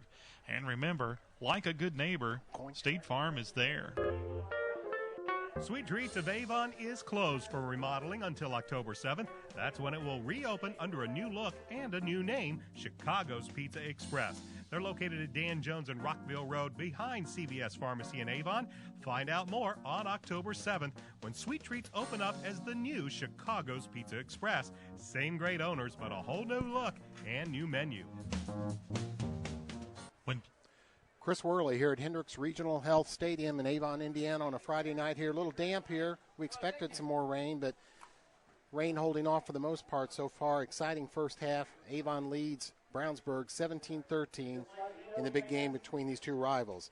Right now looking at Hoosier Crossroads standings coming into this week. A big logjam tie among the first few teams. Fishers 3-1. All these teams 3-1. Fishers, Hamilton, Southeastern, McCutcheon, Noblesville, Westfield, 3-1, all those teams. McCutcheon able to recover from that first week loss to Brownsburg and has won 3 straight. Noblesville got a big win last week, and they're 3-1 now. We've seen them, expected them to be good, and Westfield, of course, a good team, 3-1 at 3-1. Zionsville at 2-2, and then behind them we have Avon at 1-3, Brownsburg 1-3, Lafayette Jeff 1-3, Harrison in West Lafayette 0-4. Leading the conference in scoring coming into this week is that high-powered Fishers offense, which got a win here last week. Best defense so far in the conference right now is Noblesville, just letting up 57 points. Other games in the Hoosier Crossroads Conference tonight, we have Hamilton Southeastern at Lafayette Jeff, Harrison at Fishers, Noblesville at McCutcheon, Zionsville at Westfield, and then, of course, here at Avon is Brownsburg. If I had to guess at some games or predict some results, I would imagine McCutcheon may be able to overcome Noblesville. Now, we've seen Noblesville. They're awful tough. We've seen McCutcheon, but I would pick McCutcheon over Noblesville. Westfield, Zionsville going to be a close one, but Westfield in that high-powered spread offense, they've been very successful so far. I would expect them to get that. Of course, Fishers should have no problem with Harrison at home. Hamilton Southeastern at Lafayette Jeff. Not sure about that one. Brian may be able to help us on that one. Well, you're saying Southeastern and Jeff. I mean, Jeff is a good team. Where is that game? It is at Lafayette Jeff. Jeff is a good team at home, and the Broncos the past few years, they have always been a team that comes up and tends to surprise somebody. But right now, head coach Scott Maid's team there with Hamilton Southeastern, they have a bunch of good athletes. Yeah. Jamechius Crockham is one of the best that you're going to find. Tyler Janney, their senior quarterback, he is a great athlete. He plays on the basketball team.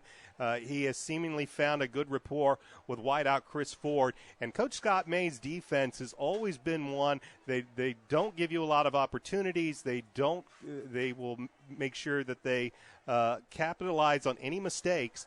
And so I would really expect Southeastern to come away with a win. The big thing you mentioned was 6 teams. Was it 5 or 6 teams at 3-1? When you have that many teams at 3-1, the standings are not going to stay that way. Yeah. Too many teams have to play one another. One of these two 1-3 teams, while it is very improbable that either of these two teams could be in the Hoosier Crossroads Conference Championship chase, it's not out of the realm. There's too many teams that have to play one another. For the Brownsburg Bulldogs, they still will have to take on, after tonight's game, they still have games with Zionsville and Fishers ahead of them. They will play at Lafayette Jeff. Chris Worley and myself, we will be calling that game for 1610 AM XRB and also on Audio Sports Online. They'll get Harrison at home before winding up with Zionsville and Fishers. For the Avon Avon Orioles, they have a huge test next week. They'll have to travel to Noblesville. That is not a fun place to play. If you've ever been there for a football game or a basketball game at the Mill, their student section is one of the wildest and craziest in the Hoosier Crossroads Conference, probably up there with Southeastern and Brownsburg as far as their big student section. Even the Avon section here does a pretty good job, but the Noblesville students, they are really into it, and we've already seen Coach Lance Scheib have an excellent team this year, and then the Orioles will have to wrap up against McCutcheon in Zionsville. So while the Bulldogs and the Orioles, their chances for an HCC title right now, they are on the outside looking in. They will definitely be a big factor in deciding who is going to be that HCC winner. Yes, with that schedule against these important teams. And, of course, here in the HCC, every week is a conference week, so every game magnified, especially now here. We're actually in the second half of the season. Yeah, we are in week 5. We are going to the back half of the season. When we come back, Chris and I will talk about what we saw in this first half. We're at halftime. The Orioles lead the Bulldogs 17-13. Back after this. This is The Game on XRB and Audio Sports Online. Plumbing problems arise. Do you want a plumbing company with an impressive truck or fancy jingles? Well, of course not. You want your problem solved quickly and at an affordable price. At Westside Plumbing, we understand you want a plumber who is honest, respectful, and knows how to fix the problem. Westside Plumbing provides fast, professional plumbing service 7 days a week. When you invite Westside Plumbing into your home, be assured they'll be knowledgeable, timely, and will give your home the respect it deserves. Honesty, integrity, and respect. That's what you get when you call Westside Plumbing at 445-8399. That's 445-8399. Westside Plumbing, serving Brownsburg and all of Hendricks County. 445-8399. Now is the time to choose Ivy Tech Community College. There is no more affordable option in the state of Indiana for your college education. You can earn an associate degree and start a career, or transfer to a 4-year school and earn a bachelor's degree. A college education is more accessible than ever before. You have choices. Make the Ivy Tech choice. Visit ivytech.edu or call 888-IVY-LINE. That's 888-IVY-LINE. Running a little short on cash or got some collectible items around the house you don't need or want? Well, take them to Hendricks County Estate Buyers in Brownsburg. They buy gold, silver, coins, tools, electronics, and antiques. They specialize in one-piece or entire collections. If you have an estate or a household liquidation coming up, call them first. Ask for Justin at area code 317-286-3652, 7 days a week. They're on the corner of Main and Odell in Brownsburg. That's at area code 317-286-3652. Hendricks County Estate Buyers.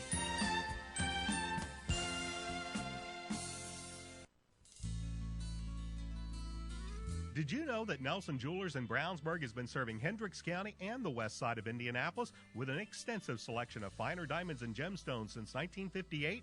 Nelson Jewelers is a family-owned jewelry store specializing in unique jewelry, jewelry repair, appraisals, and watch repair. Nelson Jewelers is conveniently located in downtown Brownsburg, across from the Hendricks County Bank.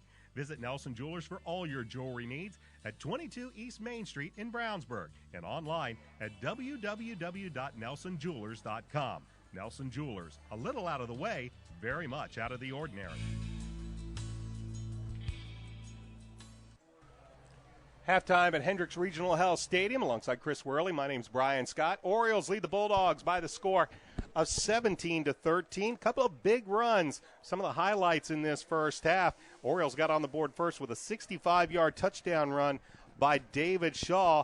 But the Bulldogs, they wouldn't be denied. They took a lead in this contest on a 55-yard Toksak and Rabati run. The difference in this game early was that the Orioles missed an extra point early, but they would get that point back after Matt Moore was on the receiving end of a Brandon Peters touchdown pass late in the second quarter. Derek Tennant, well, he was on the receiving end of the two-point conversion, and that's how the Orioles have taken the 17-13 lead. Brandon Dowers given a big pickup for the Bulldogs as time expired in the first half. He connected from 47 yards out. That put the deficit to 4 as we get ready for second half action. And Chris, one of the things that we looked at coming into this game, we know Coach Brett Comer, he was looking for anything he could do to get offense.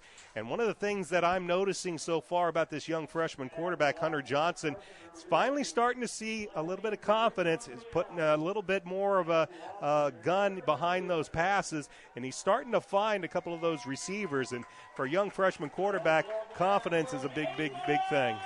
Sure is, and I have him only 2 out of 7 passing. Now, that doesn't sound good, but several good defensive plays by Avon defensive backs broke up a couple passes. He may have had a drop along the way, but yes, and I tell you, you look at quarterbacks, though, in this game, I couldn't be more impressed with Brandon Peters. Shows a lot of patience in the pocket, and for Brownsburg fans, the bad news is he is a sophomore, and you're going to have to see him continue to develop his skills here in the HCC, and he looks outstanding. Probably the story of the game, however, is the return for the Orioles of running back Derek Tennant. This was a player that had spent the first 4 weeks out of action due to a suspension. He came back this week. Chris and I talked to Coach Mark Bless earlier this week on the McDonald's Hendricks County Sports Show, and Coach, not tipping his hand at all, he told us he didn't expect Tennant to play. Well, Tennant got a lot of action in this first half, especially on that last touchdown drive. It was a few run plays by Derek Tennant, and then some misdirection on the last 2 plays. The touchdown pass to Matt Moore, a nice bit of misdirection because it was obvious that when the Bulldogs saw Tennant in the backfield, they were gearing up for 25, and they were gearing up mainly to stop him up the middle. The Orioles used that to their advantage, used a nice bit of play action by Brandon Peters to Derek Tennant. That left Matt Moore wide open in the flat for the easy touchdown pass. And then on the 2-point conversion, they rolled Peters out to his right, sent all the wide receivers in the line to the right, and let Tennant leak out of the backfield, and he was open in the left side of the end zone for the easy 2-point try. That's how the Orioles have their 17 points. We'll see if they get that same action here as we get ready for the second half. It will be the Bulldogs, though, that take the second half kickoff. And, Chris, that means that field goal at the close of the first half, that became ever so much more important. Yes, and I imagine in the Brownsburg locker room, no kid there quite so happy as Brandon Dowers. They know he has a strong leg. They talked about him as being a weapon coming into the season, but the field goal opportunities just hasn't come. Now he is 2 out of 3 on the year, 2 big ones in this game. Helped Brownsburg, get on the board, and then, of course, that touchdown run by Tokes. But also, I thought it was important that Avon came back and they answered that Brownsburg score with one of their own just right away. So that was a good drive and a good offensive play calling and execution by Avon to answer that Brownsburg score, and that's why they're on top here as we begin the second half. We will begin the second half, and right after this, second half kickoff on the way. This is the game on XRB and Audio Sports Online.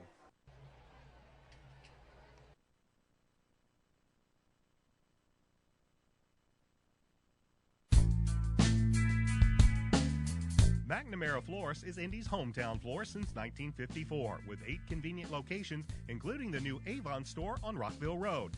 McNamara Florist is famous for our floral designs for all occasions that help our clients express their emotions through flowers. Visit McNamara Florist for outstanding personal service and to select from the renowned home decor merchandising, including stunning Christmas classics. McNamara Florist is located at 9655 East Highway 36 in Avon, and you can give them a call at 579-7900.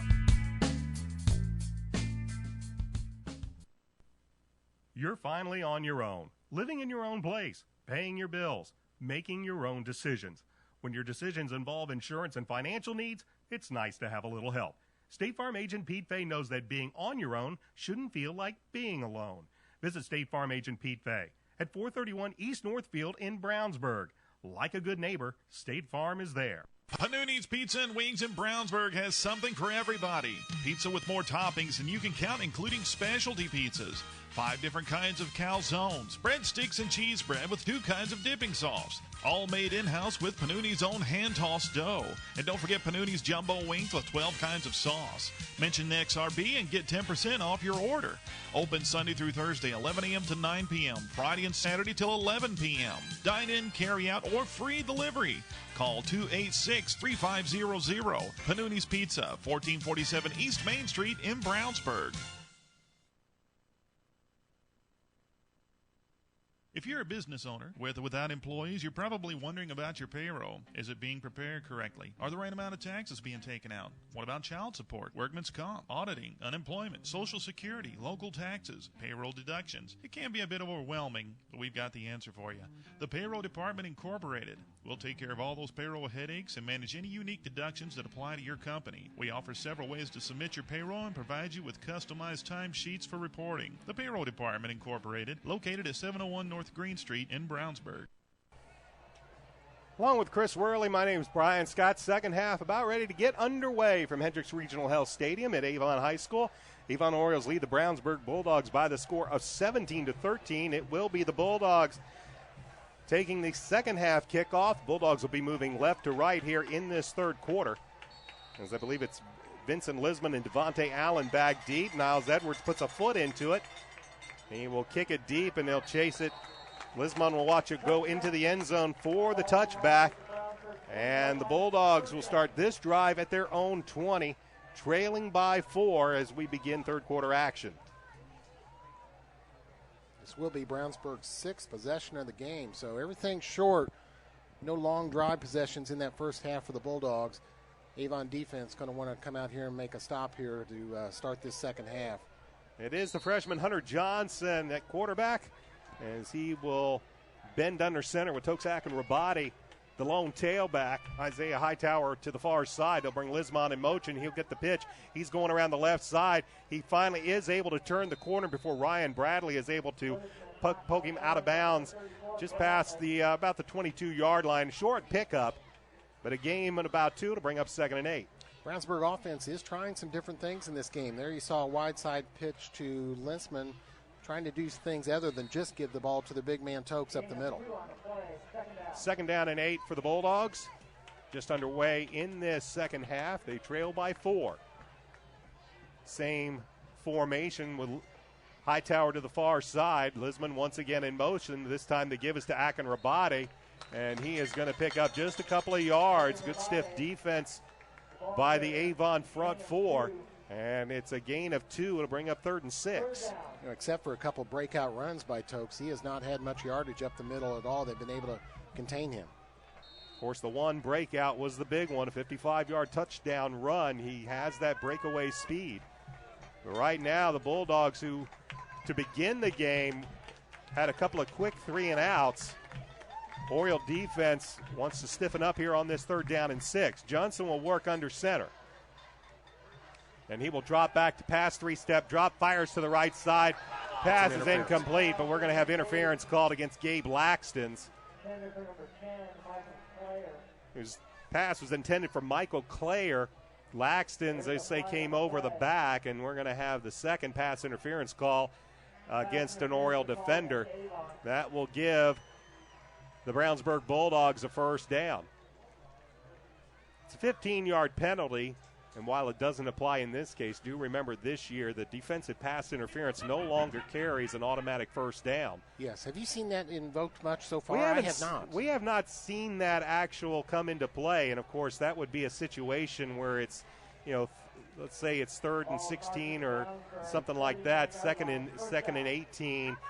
You'd get a lot of yardage. You'd get the down over, but it would not be the automatic 1st down.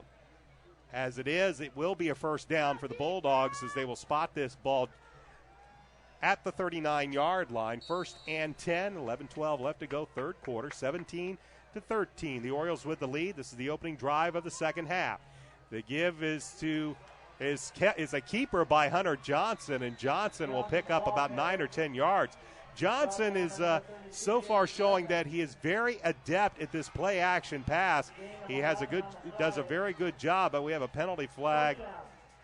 Or do we? No, we do have a 1st down. Initially, the official stopped the clock, but they'll call it a first down as Johnson got just enough of the first down as the nose of the football is pointed right on the 50-yard line. You know, somewhere in junior football or whatever, Brian, he's had some good coaching on how to make that fake to the running back, and then he keeps around the end. He's been very effective in his 2 starts in doing that. And one of the things in Brett Comer's flex bone offense, that is a critical skill to have. Johnson, 3-step drop, fires over the left side, passes incomplete, looking for Claire over on the far sideline. You can tell that they don't want to get Johnson into too much of a 5 or 7-step drop. So far, his last few passes have been quick 3-steppers trying to have a quick hitter. That one is incomplete as he threw behind Michael Clayer to bring up 2nd and 10. They'll bring Lisman in motion, or actually this is the pitch, and dropped for a 7-yard, 6-7-yard loss is Devontae Allen. Coming up to make the tackle is Joe Belden and Matt Thompson. It's a loss of almost 5 yards back to the Bulldogs, just beyond the Bulldog 46-yard line.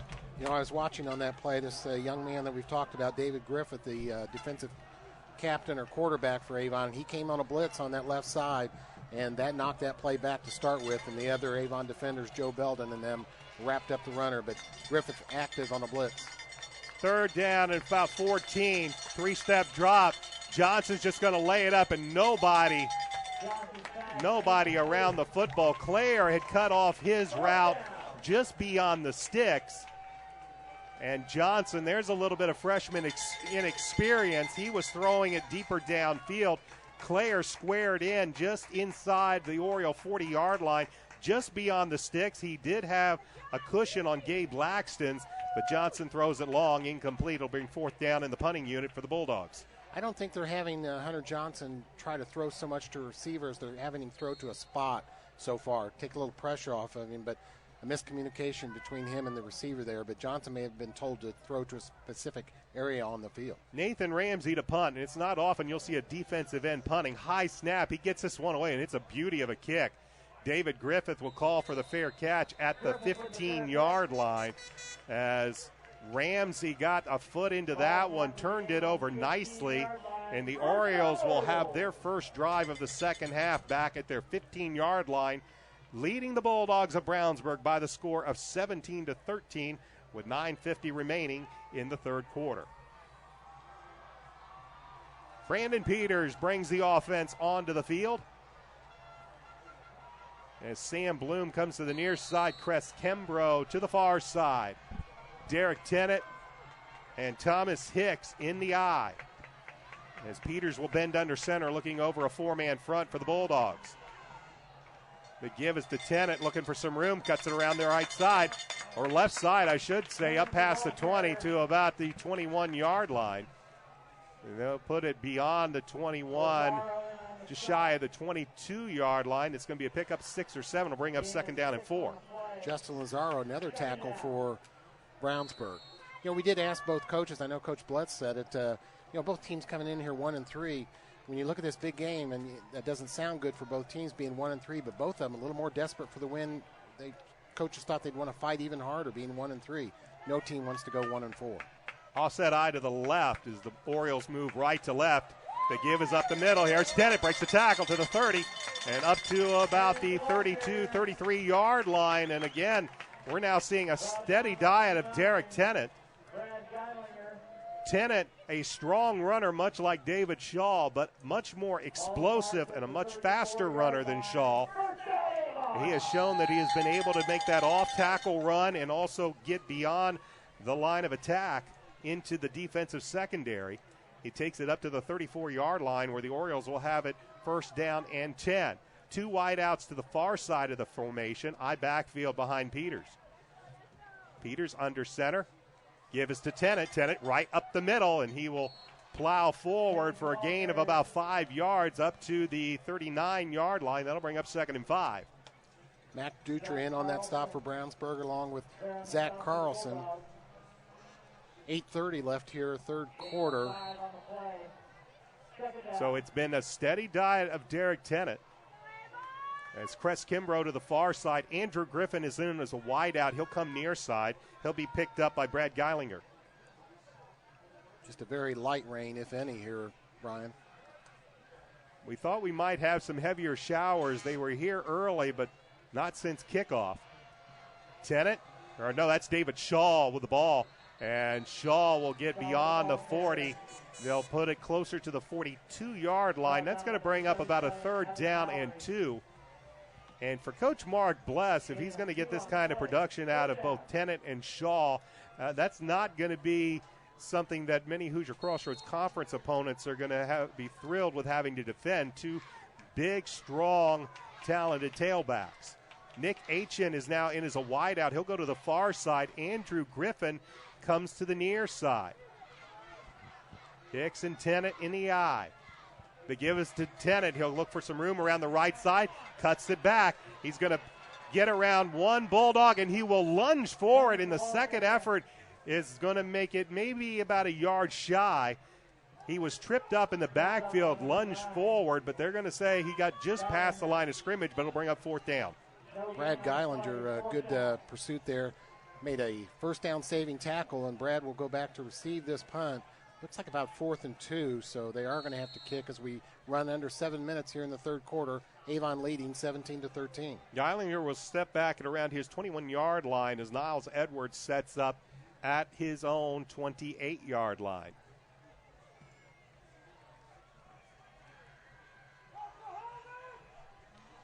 Play clock winding down. Edwards, high snap, gets it away. Wobbly kick. It's short. It will take an Avon bounce, and it'll take a nice roll and finally roll out of bounds just around the Bulldog 26-yard line, and that is where they'll start their second drive of the second half, trailing the Orioles by the score of 17-13 with 6:26 remaining in this third quarter of play. So we saw a lot more passing out of young Hunter Johnson on that last drive. The Orioles, since that next to the last drive in the first half where they almost exclusively thrown it, now they have almost exclusively run the ball and have been fairly successful, though they had to punt on that last possession. Johnson back to pass, fires over the middle. Nice defensive play as Gabe Laxton's came in and knocked that ball away from Clare. Michael Clare was the intended receiver. Boy, great play by there by Gabe Laxton, because that was a good throw.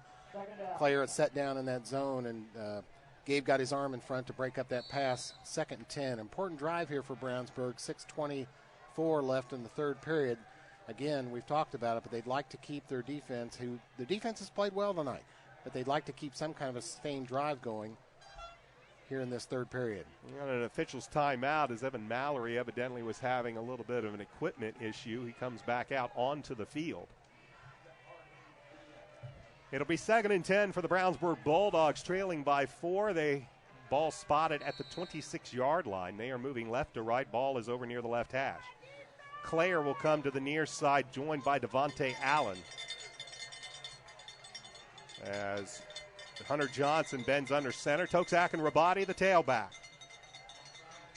The give is to Akinrabadi, and he's going to be swallowed up by a host of black-shirted Oriole defenders, and it's going to be a loss of 1 back to the 25-yard line.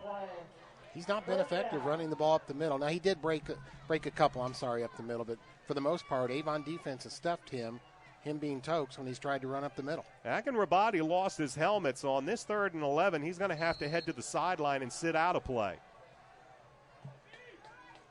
And with him sitting out, they're going to have Hunter Johnson. The tailback will be Antonio Baker. Johnson will roll out to the near side, fired downfield. He was looking in the direction of Michael Clare, but that pass well short, defended by Gabe Laxton. But had he even reached Michael Clare, Clare was about 4 yards shy of the first down, with Laxton's ready to drill him right there. And it's going to bring on the punter, Nathan Ramsey, once again. Not a good throw there by Hunter Johnson, and he knew it. He hung his head after that ball fell to the turf. Nathan Ramsey will be called upon here for another punt. I think this will be his 4th of the game, and he's going to need a good one from deep in Brownsburg territory. Ball spotted at the 25-yard line. David Griffith will go back as a single safety. He'll stand back at the Oriole 37-yard line. Ramsey will stand at his own 11. Clock shows 5:57 left to go, third quarter. Orioles lead the Bulldogs 17-13. Griffith, a dangerous punt returner in this situation, Brian. Ramsey gets the kick off, and another good kick. Griffith will field it at his own 34, up to the 40, cuts right, 45 to the 50, across midfield and into Bulldog territory. And the Avon Orioles will have it first to 10. 5:45 back after this. This is Oriole and Bulldog football. Legends Pub and Grill is located at 1100 North State Road 267 in Avon. They're open Monday through Saturday from 11 a.m. to 3 a.m. and on Sunday from noon to midnight. They're Indy's West Side hotspot, having a DJ and dancing on Saturday nights. For more information, check Legends Pub and Grill out on Facebook or call 272-9040. Along with Chris Worley, I'm Brian Scott. Avon has the ball first and 10 at the Bulldog 45-yard line, up by 4 with 5:45 left to go, third quarter. Peters out of the gun, fires left side, looking for Kimbrough on the fly, and it's just overthrown. Kimbrough once again on a fly route right down the seam, right down the hash marks. Brad Geilinger was in coverage, and this time Peters throws it about 2-3 yards further downfield than Mr. Kimbrough was. It's nice to have that threat, though, for Avon, and throwing deep on the first play from scrimmage, right away coming out, creates it creates the Brownsburg defenders to know, hey, watch out, they could go deep on us. They tried it there, just missed. Well, after a steady diet of running the football, opening play of this drive, the Orioles take a shot deep downfield, and now they'll have Hicks and Shaw in the eye behind Brandon Peters. Nick H in the wide out to the near side. Here's the give to Shaw. Cuts it out left side. Breaks the tackle to the 40, to the 35, to the 30. Breaks one more tackle to the 20, to the 15, and finally pushed out of bounds by Johnny Duntlich. And what we've seen all season from David Shaw, breaking several tackles. Defenders try to give him just a bit of an arm shove, and he shrugs it off, and he will run this ball all the way down to the Bulldog 11-yard line. I'd like to see David's training regimen on his legs in the weight room. I bet it's a sight to see because, boy, he's a powerful runner. Those legs get moving, and he is hard to bring down. Aitchen will remain in the game as the wide out to the far right.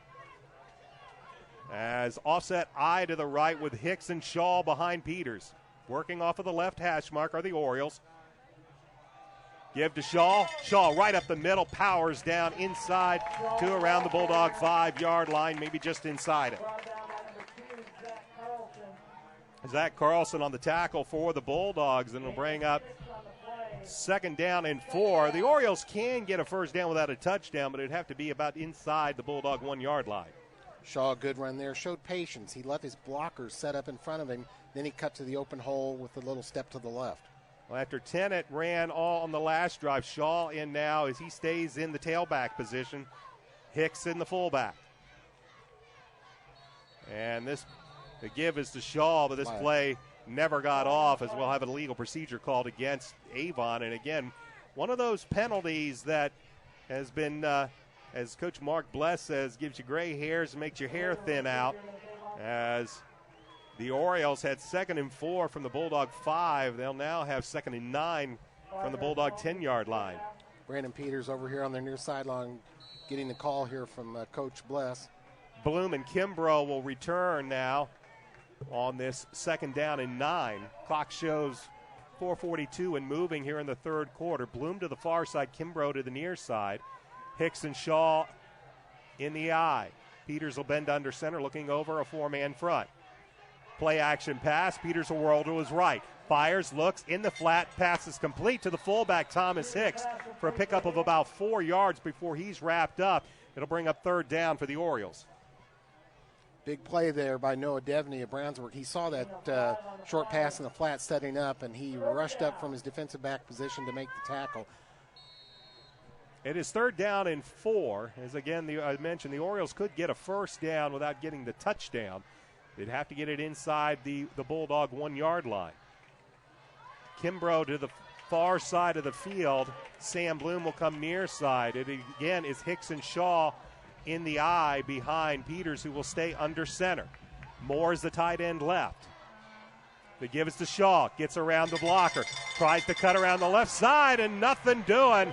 Brad Geilinger comes in and he makes a tackle behind the line of scrimmage for a loss of 3 as the Bulldogs stretched that play out to the near side, and Geilinger came in and made a nice open field tackle. Also a factor in blowing up that play was the right side of Brownsburg defensive line. They had good penetration, pushed the blockers back, and that allowed Brad Geilinger to get in there, and I have him for at least 5 tackles in this game. Niles Edwards is going to be on to attempt a 24-yard field goal. He is on the left hash.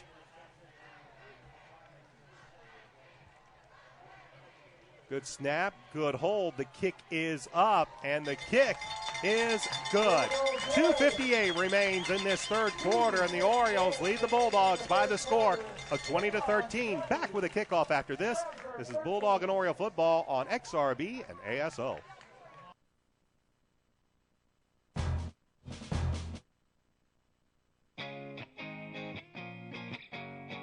Right now at all Avon and Brownsburg McDonald's, you can check out the brand new Mighty Wings. Mighty Wings are hearty bone-in chicken wings that are crispy and breaded with a spicy kick.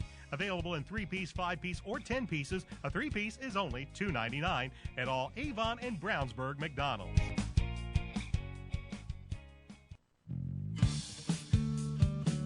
At Bill Estes Ford, our number one goal is to save you time. Whether you're dealing with our service department, parts department, or new and pre-owned sales, our goal is to make sure you are a satisfied customer, and that's an easy process. Don't forget, you can have a complete oil change for just $19.95.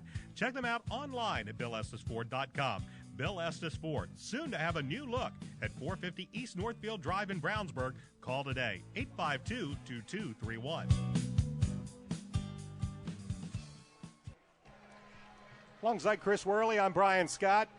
A 24-yard Niles Edwards field goal caps off a 6-play, 55-yard drive in just under 3 minutes. And the Orioles now lead by a touchdown, 20-13. Edwards' kickoff is short. It'll be taken at the 15-yard line to the 20, 25 to the 30.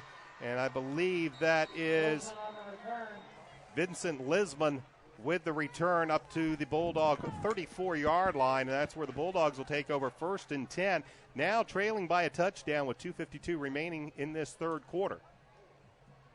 One score for you from other action just to the south of here. Plainfield leading Greenwood at the half, 28-0. I'm sure they're in the third quarter now, but Plainfield looking to go 4-1. Brian Woodard's Plainfield Quakers having a very, very good season. They had a little problem with their traditional sectional rivals, the Roncalli Rebels, last week as they suffered their first loss. Here is a reverse, and Vincent Lisman is going to be ridden down and dropped as coming in Chad Piatek, and a penalty flag comes in late. Chad Piatek, he was the top gunner for Coach Bless last week as he came shooting through and bringing down Lisman. And let's see what this penalty flag is all about. We knew Chad was excited coming into this game. He made a great defensive play there. An unsportsmanlike conduct, dead ball. Well, they're called this offsetting penalties. Offsetting dead ball, personal foul, or unsportsmanlike conduct penalties. So the down counts, as does the yardage result, which is a loss back to the Bulldog 29-yard line. They'll bring up 2nd down and 15. David Griffith over here with his defensive coach getting the signals. But, yes, Chad blew up that play early by getting deep into the Brownsburg backfield. They brought Lisman from his wide receiver, brought him coming in motion to the near side. And as Johnson handed off the ball, there was Piatek right there to meet him and bring him down for a 5-yard loss. So 2nd down and 15 as the ball is just outside the 28-yard line with clock moving, 2:36 left to go in the third quarter. A little delay there. We've seen this since Hunter Johnson's 2 starts here. He will actually go over to his offensive coordinator and get the play call personally. They are not signaled in. Well, it's play clock down to 2, but he gets it off. Pulls out the fake and a blindside sack as coming in to make the play was Chad Piatek once again. Back-to-back plays. He comes in, he brings Johnson, who never saw him coming from his blind side, and brings him down all the way back to the Bulldog 18-yard line. Boy, Chad on a rush again. Another fine defensive play way behind the line of scrimmage. Well, now it's 3rd and God's half acre to go. The Bulldogs have to get all the way up to their own 44-yard line for the first down. The ball resting at their own 18. 3rd down, 27 yards to go. They will send 4 wideouts with Akinrabadi, the lone tailback. Johnson, 5-step drop, fires near side, pass is complete. And making one big hit was Ryan Bradley on the receiver, Vincent Lisbon. Nowhere near enough for the first down, as Bradley will have to sit out on this punt, which might be slightly problematic for the Orioles, as he's normally the short safety in the punt return game. So they're going to have to make a quick change, as Nick Aitchen is going to have to go back as the short safety. But either way, it's 4th down, about 17, and Nathan Ramsey is back to punt. David Griffith will back up and put his heels at about his own 33-yard line. Ramsey stands at his 13. Good snap. Ramsey gets a foot into it, and he gets a boot away. They will clear it out as the ball takes a Oriole bounce and will finally go out of bounds at around the 46. Back after this is Oriole and Bulldog football in ASO. What is a good neighbor? Well, it's someone nearby who helps make your life a little easier, and that's State Farm agent Pete Fay. He takes the time to understand your insurance and financial needs. So whatever you're preparing for your child's college education or planning for your retirement, get the kind of help you would expect from a good neighbor. Visit State Farm agent Pete Fay at 431 East Northville Drive, Suite 100 in Brownsburg. And remember, like a good neighbor, State Farm is there. Orioles will start this drive with exactly 1 minute left to go in the third quarter from their own 46-yard line. They lead the Brownsburg Bulldogs by the score of 20-13, along with Christopher Worley. I'm Brian Scott. I backfield as they will fake the handoff. Peters rolls to his right, looking, firing, downfield. Pass looks like it's complete. Let's see what the call is. It is Moore that made the catch. And now they're looking to say, was he inbound or not? Brownsburg coach is definitely signaling that he was out of bounds on that catch, but I'm not sure what they're going to call here, Brian. Avon players are signaling the catch. Matt Moore, and they'll say he kept a foot in bounds. It's a pickup of 9 yards down to the Bulldog 45-yard line, and Chris is right. Bulldog coach is exceptionally upset. They say that Moore came in out of bounds, and now the official is going to make sure one more time. Brett Comer really giving it to one of those refs. And now the officials will call timeout. And I think they're looking at the spot more than the catch, of course, here, Brian. Might be enough for a first down. We'll see if they're just going to make a measurement here. It doesn't look like the referee is asking the officials to check for whether he was in. They're actually going to make a measurement on the far sideline right in front of the Bulldog coaching staff. It will be second down. The officials must be very sure of himself that they were in first down, because to take extra time to sit in front of Brett Comer to do that measurement and listen to the coach give an earful, they must have been pretty sure that Matt Moore got that foot in bounds. Good point, Brian. He was definitely giving it to him. It will be second and about a half yard to go. The ball rests on the Bulldog 44-yard line. Clock moving, 46 seconds left to go third quarter. 2 wide receivers and an I backfield behind Peters. Peters gives the ball. This is Derek Tennant. Dances around. Forward progress will probably give him the first down, but a nice play made as coming in to make the tackle. Number 99, Bryce Tolley, going both ways, offense and defense here tonight. Got him by his jersey and pulled him back, but it is enough for the first down. Tennant, forward progress gives him just enough for the first down, as they'll spot the ball at the Bulldog just outside the Bulldog 44-yard line. That'll likely be the last play of the third quarter as the clock winds down, and we'll see what the Orioles elect to do, if they elect to take the snap. Peters waits, and they will get this play off. Here's a give to Shaw, and Shaw is going to be wrapped up and brought down by Nathan Ramsey. Rather curious that the Orioles elected to go ahead and run a play. As it is, it's going to lose yardage, and when we start the third quarter, the Orioles will have second down and 12 when we come back. It is the Orioles leading the Bulldogs 20-13. This is the game on 1610 AM XRB and Audio Sports Online. Reynolds Body Shop is a proud sponsor of Avon football broadcast. They are conveniently located at 4325 West Washington Street in Indianapolis, just 4 stoplights east of 465. Their phone is 317-243-2372, and they are open Monday through Friday from 7:30 a.m. to 5 p.m. Reynolds has been family-owned and operated for 30 years, specializing in collision repair. Reynolds Body Shop is also an insurance work specialist. Learn more about them on the web at www.reynoldsbodyshop.com.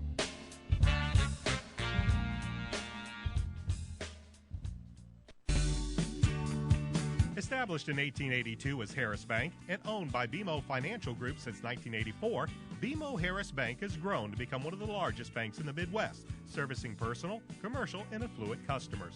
They're located at 610 West Northfield Drive in Brownsburg. For more information, call them at 852-2683.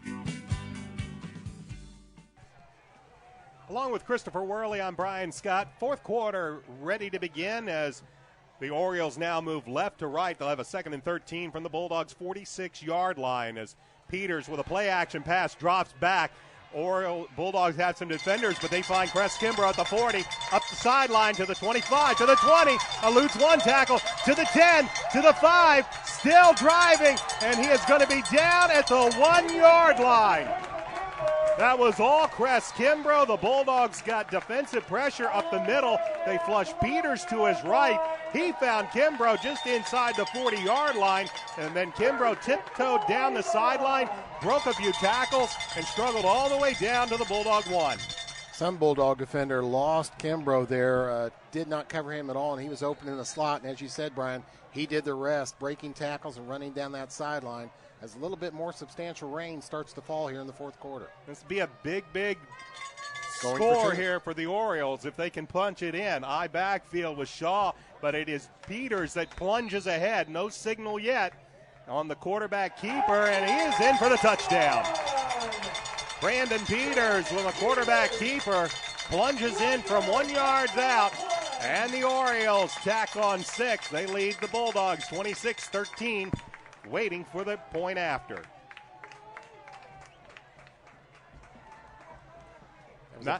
I'm sorry, Brian. That was just a big possession there and a big score to get in the end zone for Avon there. Niles Edwards on for the point after, as he can put the Bulldogs up by 2 touchdowns. Kick is up, and the kick is good. 11:26 left to go in this football game, and the Avon Orioles lead the Brownsburg Bulldogs by the score 27-13. Back with a kickoff right after this. This is the game on XRB and ASO. We'd like to say thanks to our friends at the Hendricks County Flyer that have helped make tonight's video webcast possible. Please check them out online as well as watch tonight's game at flyergroup.com. We'd also like to thank Citywide Paving for their support of Avon football and our Avon football broadcast this year. Motion 360 by Hendricks Regional Health provides care for the way you were meant to move. We care for every muscle, bone, and joint in your body to get you back to the activities you love. Get more information online at mymotion360.org. Brandon Peters caps off a 5-play, 54-yard drive in 1:26 with a 1-yard touchdown run. The big play, Cress Kimbrough making a big pass reception. He took it down to the 1. Peters took it in after that. And the Orioles now have a 2-touchdown advantage to the Bulldogs. They have shut out the Bulldogs in this second half, doing an outstanding job defensively, and that's kind of something we've seen from Avon all season long, doing an excellent job defensively in the second half. Edwards' kick is going to hit and just get into the end zone for the touchback. And the Bulldogs now, who move right to left in this fourth quarter, have a lot of work to do as they trail by 14 with 11:26 left to go in the football game. All of Brownsburg's points coming in the second quarter. So Avon defense has shut them out the rest of the way. Avon scored 9 in the first quarter, 8 in the second, 3 in the third, and now a touchdown here to start the fourth quarter. What we've seen out of the Avon defense in this third is much like we saw in the first quarter. They just pretty much are pinning their ears back and going after young Hunter Johnson, as they will bring Devontae Allen in motion. The give is to Akin Rabati, and he goes for just a very small gain before that defensive line of the Orioles are able to swallow him up for a gain of only 1. So far, 5 pass attempts only for Brownsburg in this second half. They had 7 pass attempts in the first. Well, given the score and the time remaining, it's a good bet we're going to see more of young Hunter Johnson, as they're going to send big number 99 way out as a wide receiver out at the 20-yard line. That's Toll. Here's Johnson, steps back, fires, looks downfield, pass incomplete. He was looking for Vincent Lisman, who had worked his way from a wingback, worked down the seam. And that ball a little high, a little behind him, and if that ball incomplete, it'll be 3rd and 9. Ball could have been caught. It was a tough catch, though, but did not make it. Now we're at, as you said, Brian, 3rd and 9. Rain coming down a little more here now. Rain is starting to come down. We'll see how that affects young Hunter Johnson, but right now it is more the Avon defense that has had an effect on the young freshman than the rain. And this is a big, big play for the Brownsburg Bulldogs to go 3 and out after watching Avon score. They'll bring a man in motion, dropping back. Johnson, here comes the pressure, and he's going to be brought down. He'll get the ball away, but great defensive pressure coming in by outside linebacker Zach Williams. Johnson got the ball away, but the pass falls incomplete. It brings up 4th down. You said it, Brian. They are pinning their ears back and rushing, and a great play there to rush him. He really didn't have much of a chance. Got the ball out of his hands to prevent the sack, but Brownsburg will have to punt their 6th time of the night. Orioles look like they're going to set up the return. Ramsey will set up to punt this ball from his 6. David Griffith will stand back at his own 39-yard line. High snap. Ramsey gets it, and the ball's blocked. Ball is blocked, and the Orioles will fall on it at the Bulldog 20-yard line. And getting to the football as we take a look and see who that was. That was Nick Handlin, who came shooting in from the right side.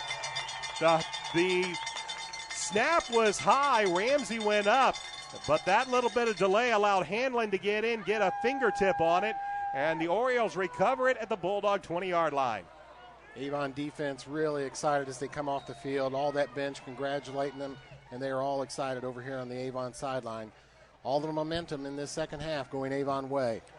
So Brandon Peters bends under center with Hicks and Shaw with a 2-touchdown advantage deep in Bulldog territory. Here's Shaw right up the middle to the 15, inside the 15 down to about the 11-yard line. It'll be a pickup of about 8-9 yards on the play. It has been a characteristic of this Brownsburg defense playing most all the games, playing most all the time on the field in these past few games, not to quit. They fight till the end, but they've got their hands full right now with this hard-charging Avon offense, and the Avon defense has done a fantastic job here in the second half. This will bring up 2nd down and 2. They'll spot the ball at the Bulldog 12-yard line. As it is once again Hicks and Shaw in the eye as Peters bends under center. Gives to Shaw. He will take it upside, Derek Tennant was the ball carrier. He took it inside the 10, down to the 7-yard line, and the Orioles will have it 1st and goal from the Bulldog 7-yard line. After a steady diet of David Shaw these past few drives, now Derek Tennant into the ball game for the Orioles. Logan White came in as a wideout on that, too. He hasn't seen much playing time this game so far for Avon. Andrew Griffin will line up as a wideout to the near side of the field. Orioles moving left to right in this 4th quarter, up by 2 touchdowns, looking for more. Here's the give to Tennant, right up the middle and into the end zone for the 7-yard touchdown run. Derek Tennant finds the end zone, and what was a close game at half has now been blown wide open by the Orioles. They lead 33-13, and they have the extra point still to come. Tennant very effective in this game. We weren't even sure if he was going to play. He might be the MVP, or at least one of them. Well, it has definitely thrown a wrinkle into this Oriole offense that maybe the Bulldogs weren't quite expecting. I'm sure that they knew that Tennant was available to come back for this game. as the point after is up and good. With 9:22 left to go in the football game, the Orioles have blown this one wide open. They lead the Brownsburg Bulldogs by the score of 34-13. Back with a kickoff after this. This is the game on 1610 AM XRB and XRBradio.com.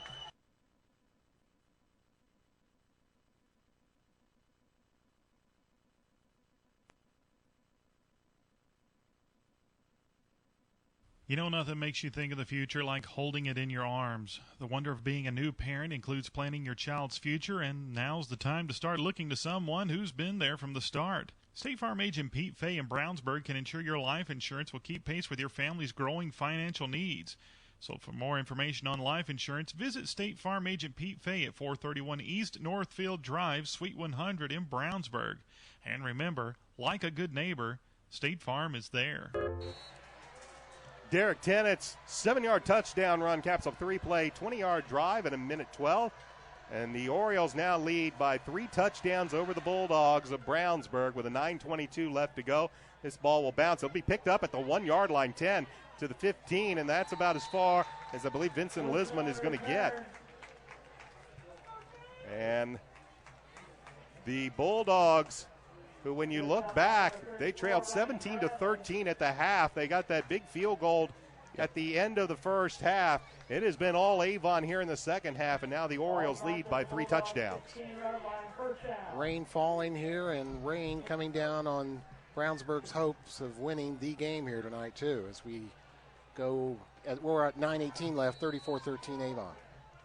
Ball, this drive will start at the Bulldogs' 16-yard line as Johnson back to pass. He has Devontae Allen, and David Griffith makes a fine tackle, but not before Allen picks up about 17 yards at the 35-yard line. Nice strike from the young freshman quarterback to Allen, and a nice tackle by David Griffith.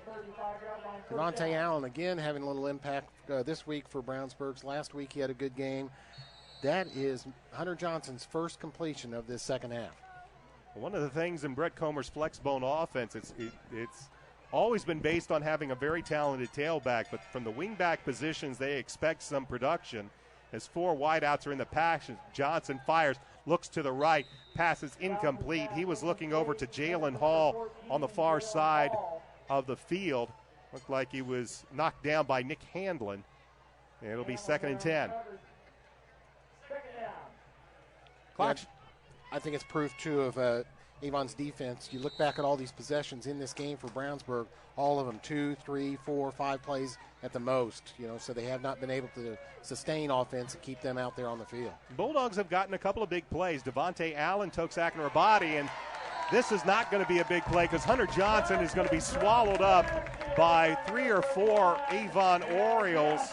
Mac Duffin in there, Jill Belden, among others, Matt Thompson. Chad Piatek was in there, and it's a loss of about 8 on the play. And they really are overwhelming the Brownsburg offensive line at this point, too. Well, right now, when you are up by 3 touchdowns, you can afford to just send the kitchen sink, knowing that the Bulldogs are going to have to throw the ball. 3rd and 18, Johnson back to pass. Pressure comes, blocked in the air, and intercepted. Taking it in and taking it to the house is Big Joe Belden. He's in for the touchdown. Belden got the big paws up, got him in Hunter Johnson's face, knocked the ball up, picked it up on his own, and ran it in for the touchdown. They are overpowering the Brownsburg offensive line. Joe Belden, big-time penetration on that, led to the interception.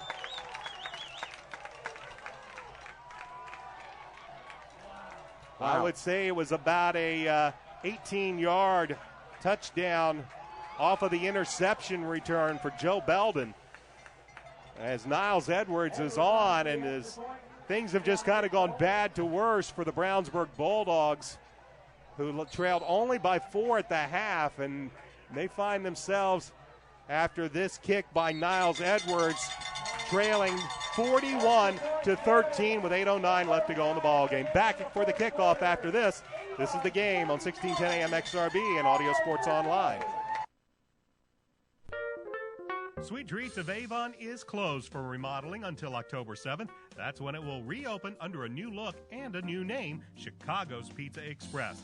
They're located at Dan Jones and Rockville Road behind CVS Pharmacy in Avon.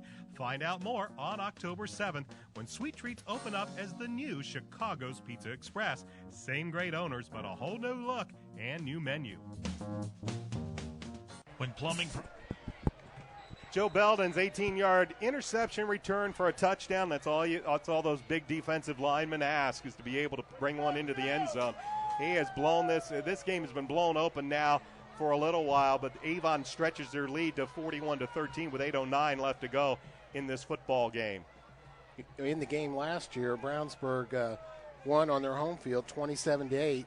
Quite a reversal here this year as Avon takes advantage of the young Brownsburg defense to pile up 41 points here in this game. And for Avon seniors who have never had a home game, at least on Avon's own field against the Bulldogs, this has got to be a certain something special as Edwards puts a foot into it and kicks it deep.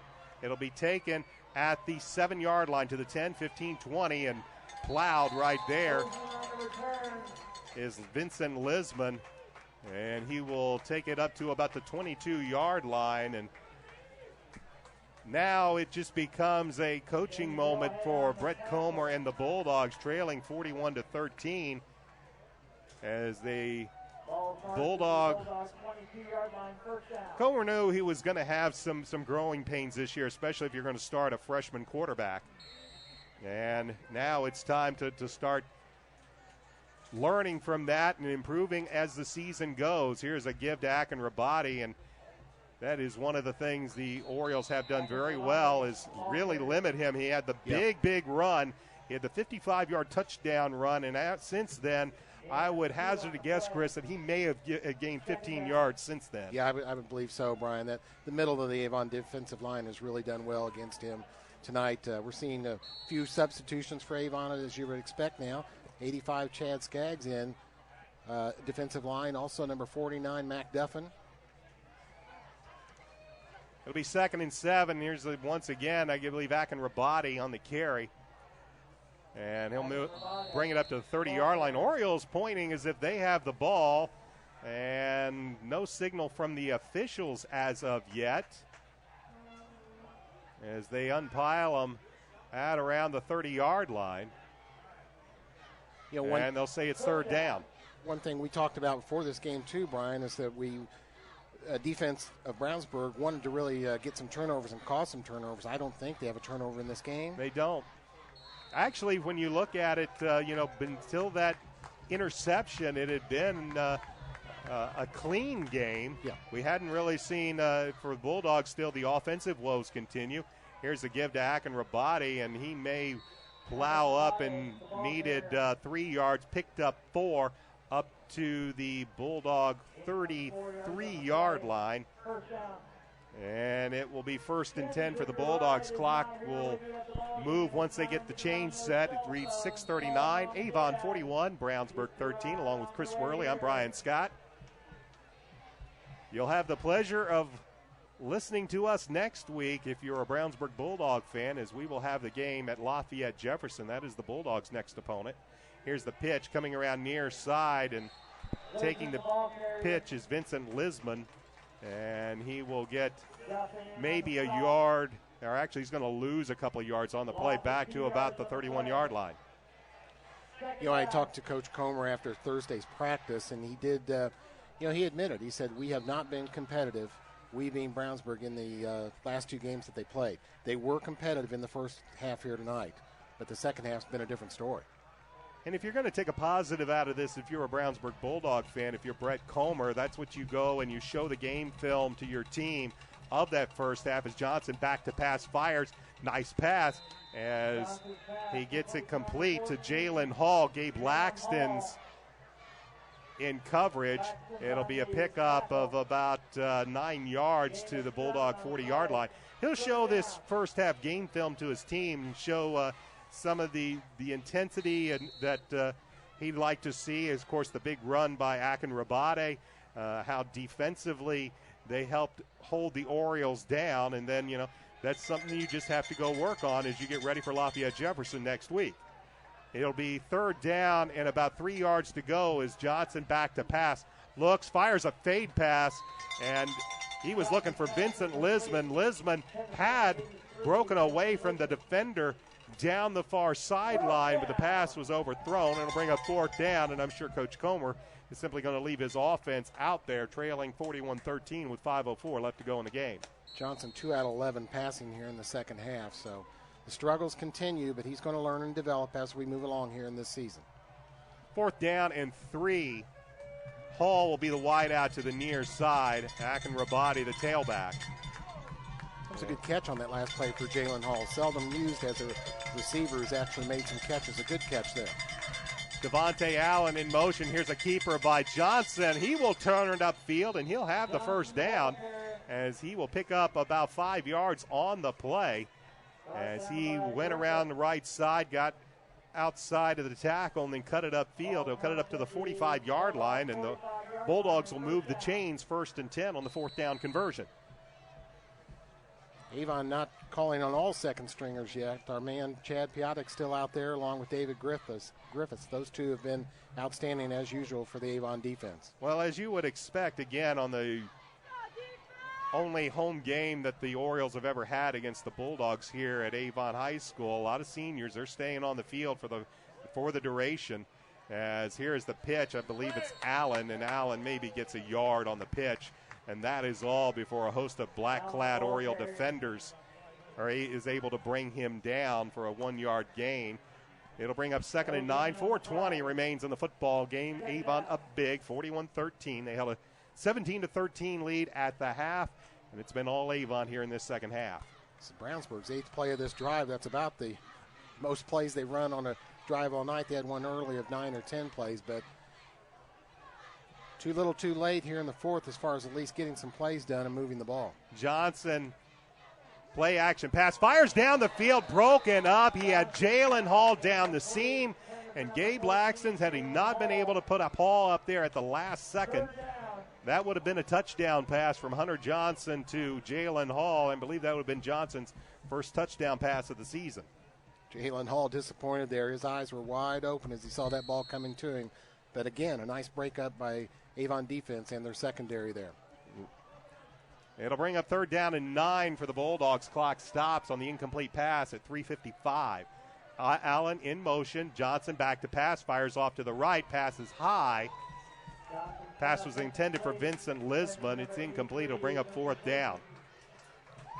One of the things I'm noticing about this freshman quarterback, and you can attribute it to him being so young and him being in such a big game. Most of his passes are high. Yeah. He's not following through, not driving through from his back foot, staying a little bit too far back. A lot of passes have been high. A lot of passes have been behind. That'll come with maturity. Good point, Brian. You know, as you mature and get some experience as a quarterback, the game slows down for you a little bit. Right now, this game seems like it's going 100 miles an hour to him, I'm sure. And, of course, for him, this is his first Avon game. Yes. And he'll have 4th and 9. He'll drop back to pass. Fires downfield. Pass is caught. Ryan Bradley, though, is going to prevent the first down. Vincent Lisman on a nice strike. But Lisman's going to be about 2-3 yards shy of the first down. And the Bulldogs will turn it over on downs. At times we've seen Hunter Johnson step into his passes, and he delivers some good strikes. That one, unfortunately for the Bulldogs, was just a few yards shy of the first down marker. And it'll bring up 1st and 10 for Avon, as now a penalty flag was unintentionally dropped, as the ball will be at the Oriole 48-yard line. 1st and 10, 3:46 remaining on the clock. Avon leads 41-13.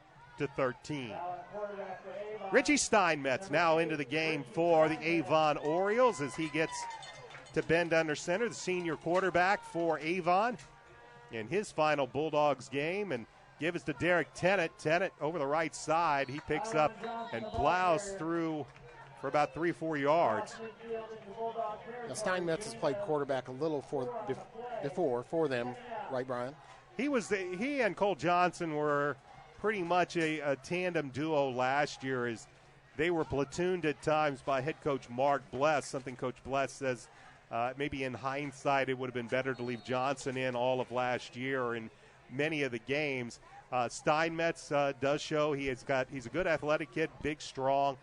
does have some mobility. That's why you see him now being placed more in the wide receiver and slot positions. And, it is simply that Brandon Peters, you can just tell, he is going to be a very, very special quarterback.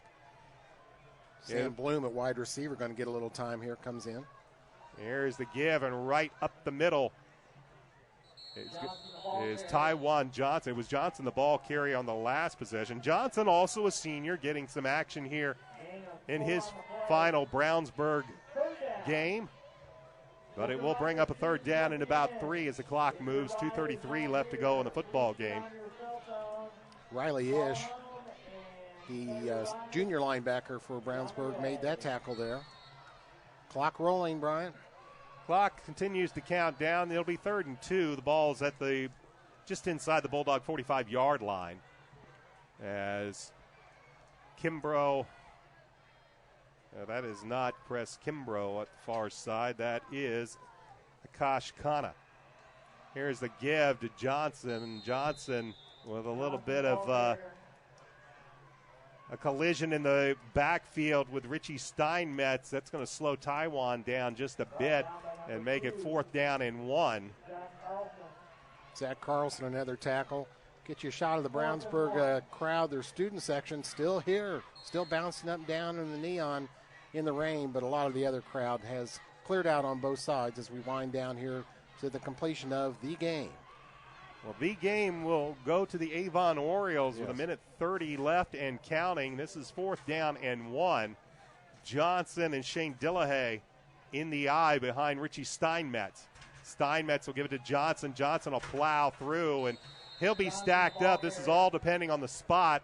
Side judge coming in. Originally looked like he was going to mark it at the 42, but he's moved back a bit, and Bulldogs may get this one on this 4th down. It all depends on the spot. They've stopped the clock, and officials will say it's 1st down Brownsburg.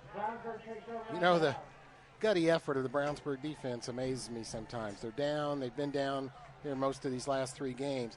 They don't substitute out on defense a lot. Of course, they're a young defense, so the starters they play are the best players they have. They usually play the whole game. They do not quit right there. They wanted that stop, and when they made it, they were all signaling, hey, we got that stop. It's 1st down, and we'll change the ball here to Brownsburg possession. For Brett Comer, one of the things he's going to be looking forward to next year, this defense has 3 seniors on it. The rest of them are 4 seniors. The rest of them are juniors. We're going to have a change at the quarterback position here. I believe this is his first snap. It's number 7, Clint Fink. Clint Fink, he will give to the tailback, and now we're starting to see wholesale substitution, so tough to see who is running everywhere. The tailback on that play was Sam Hoffa. He came in and made the run as they run it up the middle. Under a minute left, clock running.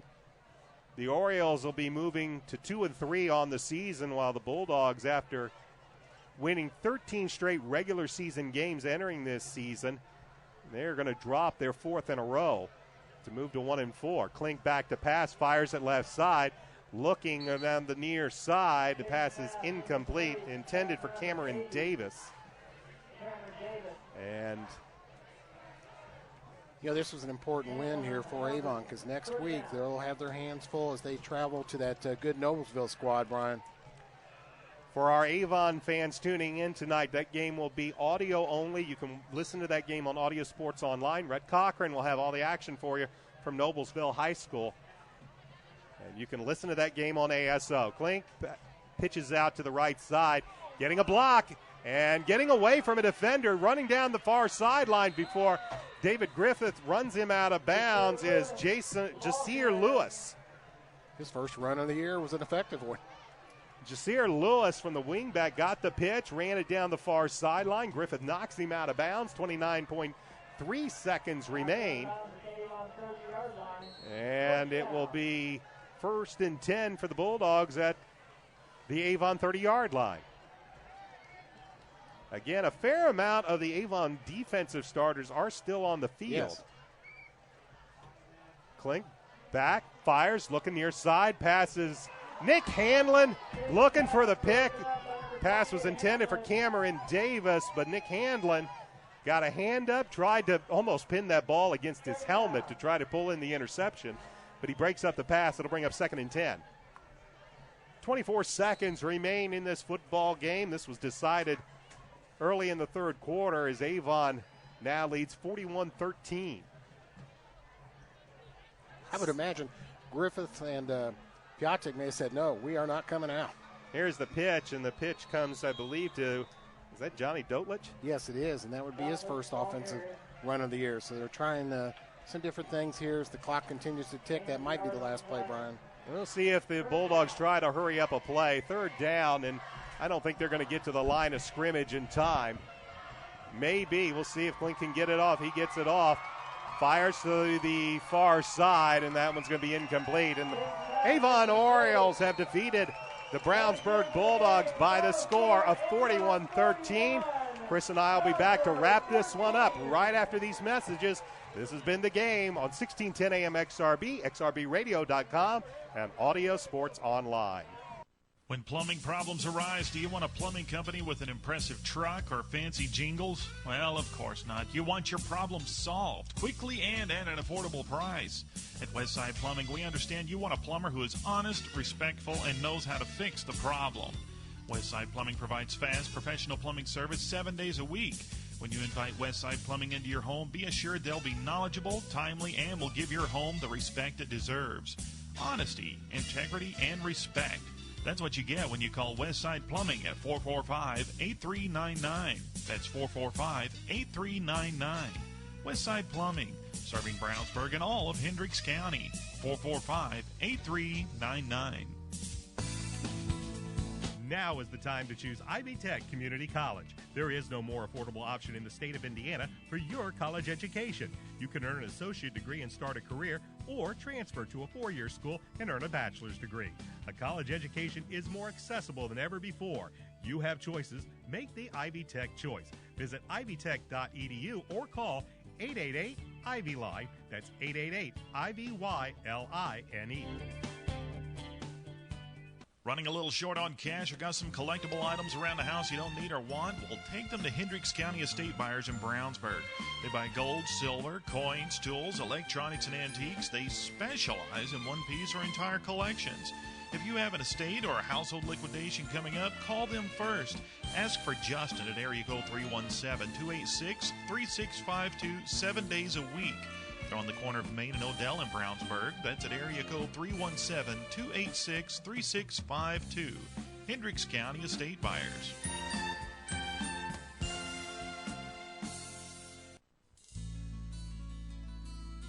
Did you know that Nelson Jewelers in Brownsburg has been serving Hendricks County and the west side of Indianapolis with an extensive selection of finer diamonds and gemstones since 1958?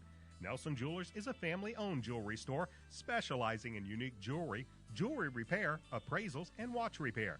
Nelson Jewelers is conveniently located in downtown Brownsburg, across from the Hendricks County Bank. Visit Nelson Jewelers for all your jewelry needs at 22 East Main Street in Brownsburg and online at www.nelsonjewelers.com. Nelson Jewelers, a little out of the way, very much out of the ordinary.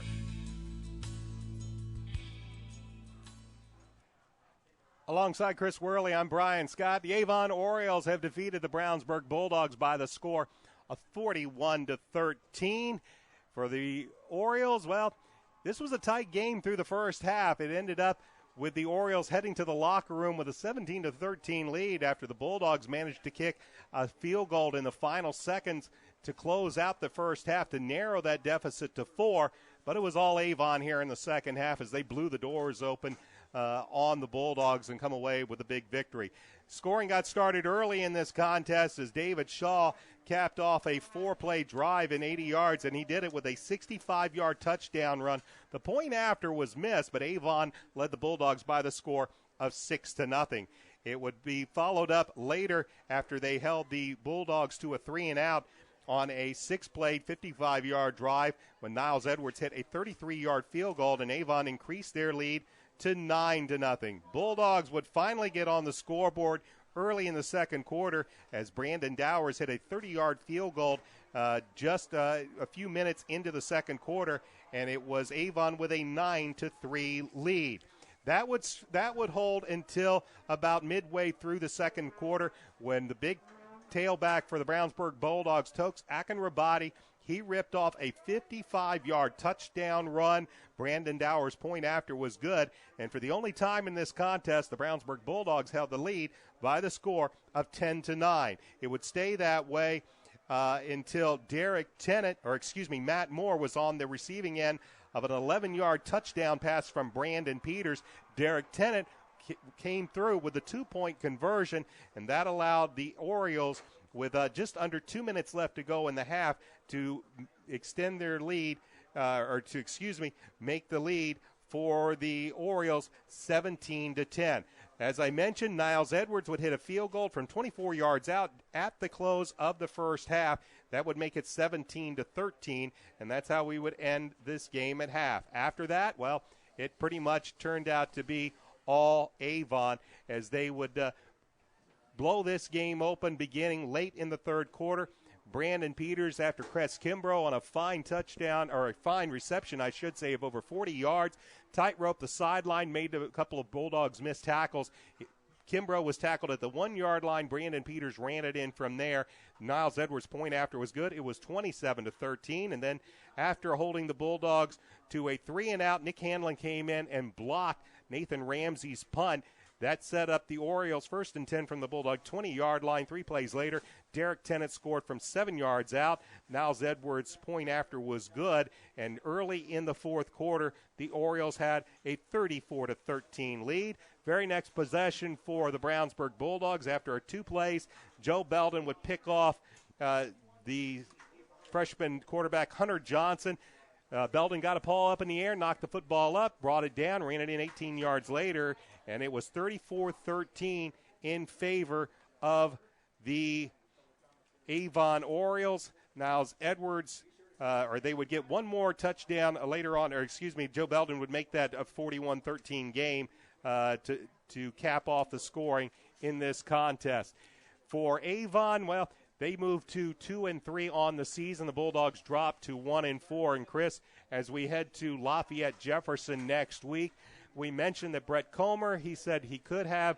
There's going to be some positives he's going to be able to look at the first half. The offense got a couple of nice plays, popped up big run by Derek Tennant, got the lead. Defensively, played fairly well in that first half, and then a couple of things go and breaks Avon's way in the second half, and things just kind of collapsed for the Bulldogs. Sure did. Avon outscored Brownsburg in that second half 24-0, so not much went right at all in the second half. First half, Brownsburg competitive. A couple of positive developments there was the field goal kicking of Brandon Dowers. I know he's glad to get a couple on the board, but that is going to be a tough road trip. I know the team will work hard in practice. You know, it's easy to be, well, coaching's never easy, but it's easy to be a head coach like Brett Comer when you're winning. They had an undefeated regular season last year. Now when you're in a situation like this, you're going to earn your pay. It's tough to get these kids to believe in you, believe in each other when you're in this kind of situation. That road trip next week will be tough. For Bulldogs fans, their quarterback Hunter Johnson, while not having as many completions, not that many completions tonight, he did show at times that he had a pretty good arm. There was just simply some very good defensive plays made by the Avon Orioles. For the Avon Orioles, you've got to be excited. Derek Tennant came back. He ran well. He ran hard. And that 1-2 punch right now with David Shaw and Derek Tennant is going to be really, really tough on future opponents down the road. Yeah, that is going to be tough. I was trying to figure out who to give the star of the game to for Avon. You had numerous contributions there. Certainly, Derek Tennant might be one vote for MVP, but you can't overlook David Shaw and, of course, Brandon Peters. A very impressive game at quarterback. I'm going to give the star of the game to the Avon defense. The Avon defense came in, especially in that second half. You could tell they really through the first quarter did, and then in the second half they pinned their ears back. They got after young Hunter Johnson. Of course, Belden gets the big interception and runs it in for the touchdown. They sacked young Johnson several times, 3 or 4 times. Chad Piatek, if you want to give a defensive star of the game, he was really all over the place, really providing a lot of pressure. He was Coach Mark Bless's top gunner last week.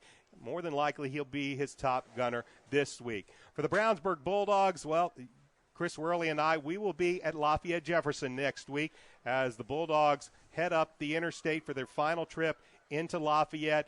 As sure you are well aware of, this is the final season that the 3 Lafayette schools will be in the Hoosier Crossroads Conference.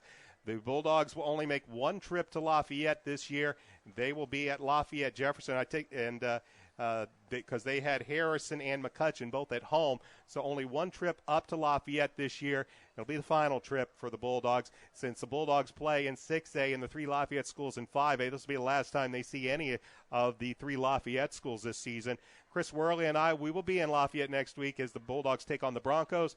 The pregame show can be heard right here on 1610 AM XRB at 6:45 with a kickoff set for 7 o'clock. For Avon, they move on, and it doesn't get any easier. They'll have to go and play at Noblesville.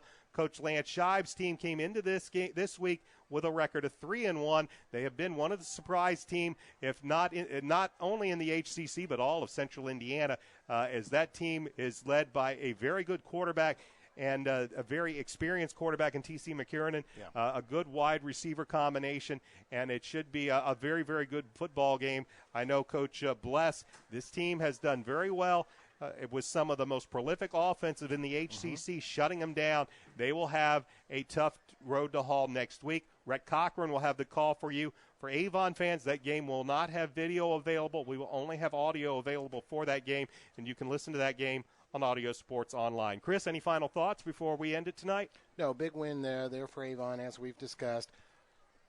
Very much a hurtful appearance here at Avon's home field, first time in a few years for the Brownsburg Bulldogs. They're going to have to regroup. They'll have a tough week of practice and be ready to go on the road at Lafayette Jeff. But a big win for Avon sets them up for that big Noblesville game.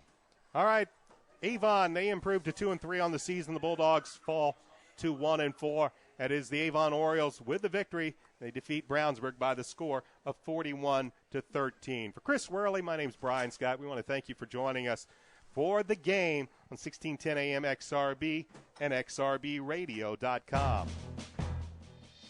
Our broadcast tonight has been brought to you by McDonald's, the Hendricks County Flyer, Bill Estes Ford, BMO Harris Bank in Brownsburg and Avon, the Hendricks County Estate Buyers, Ivy Tech, Nelson Jewelers, Pete Fay, your State Farm agent, Westside Plumbing, Panuni's Pizza and Wings, Reynolds Body Shop, Legends Pub and Grill, Hendricks Regional Health, McNamara Florist, Sweet Treats, the Payroll Department, and Citywide Paving. The game has been brought to you by Audio Sports Online, 1610 AM XRB and XRBradio.com. High school football is an AudioSportsOnline.com production.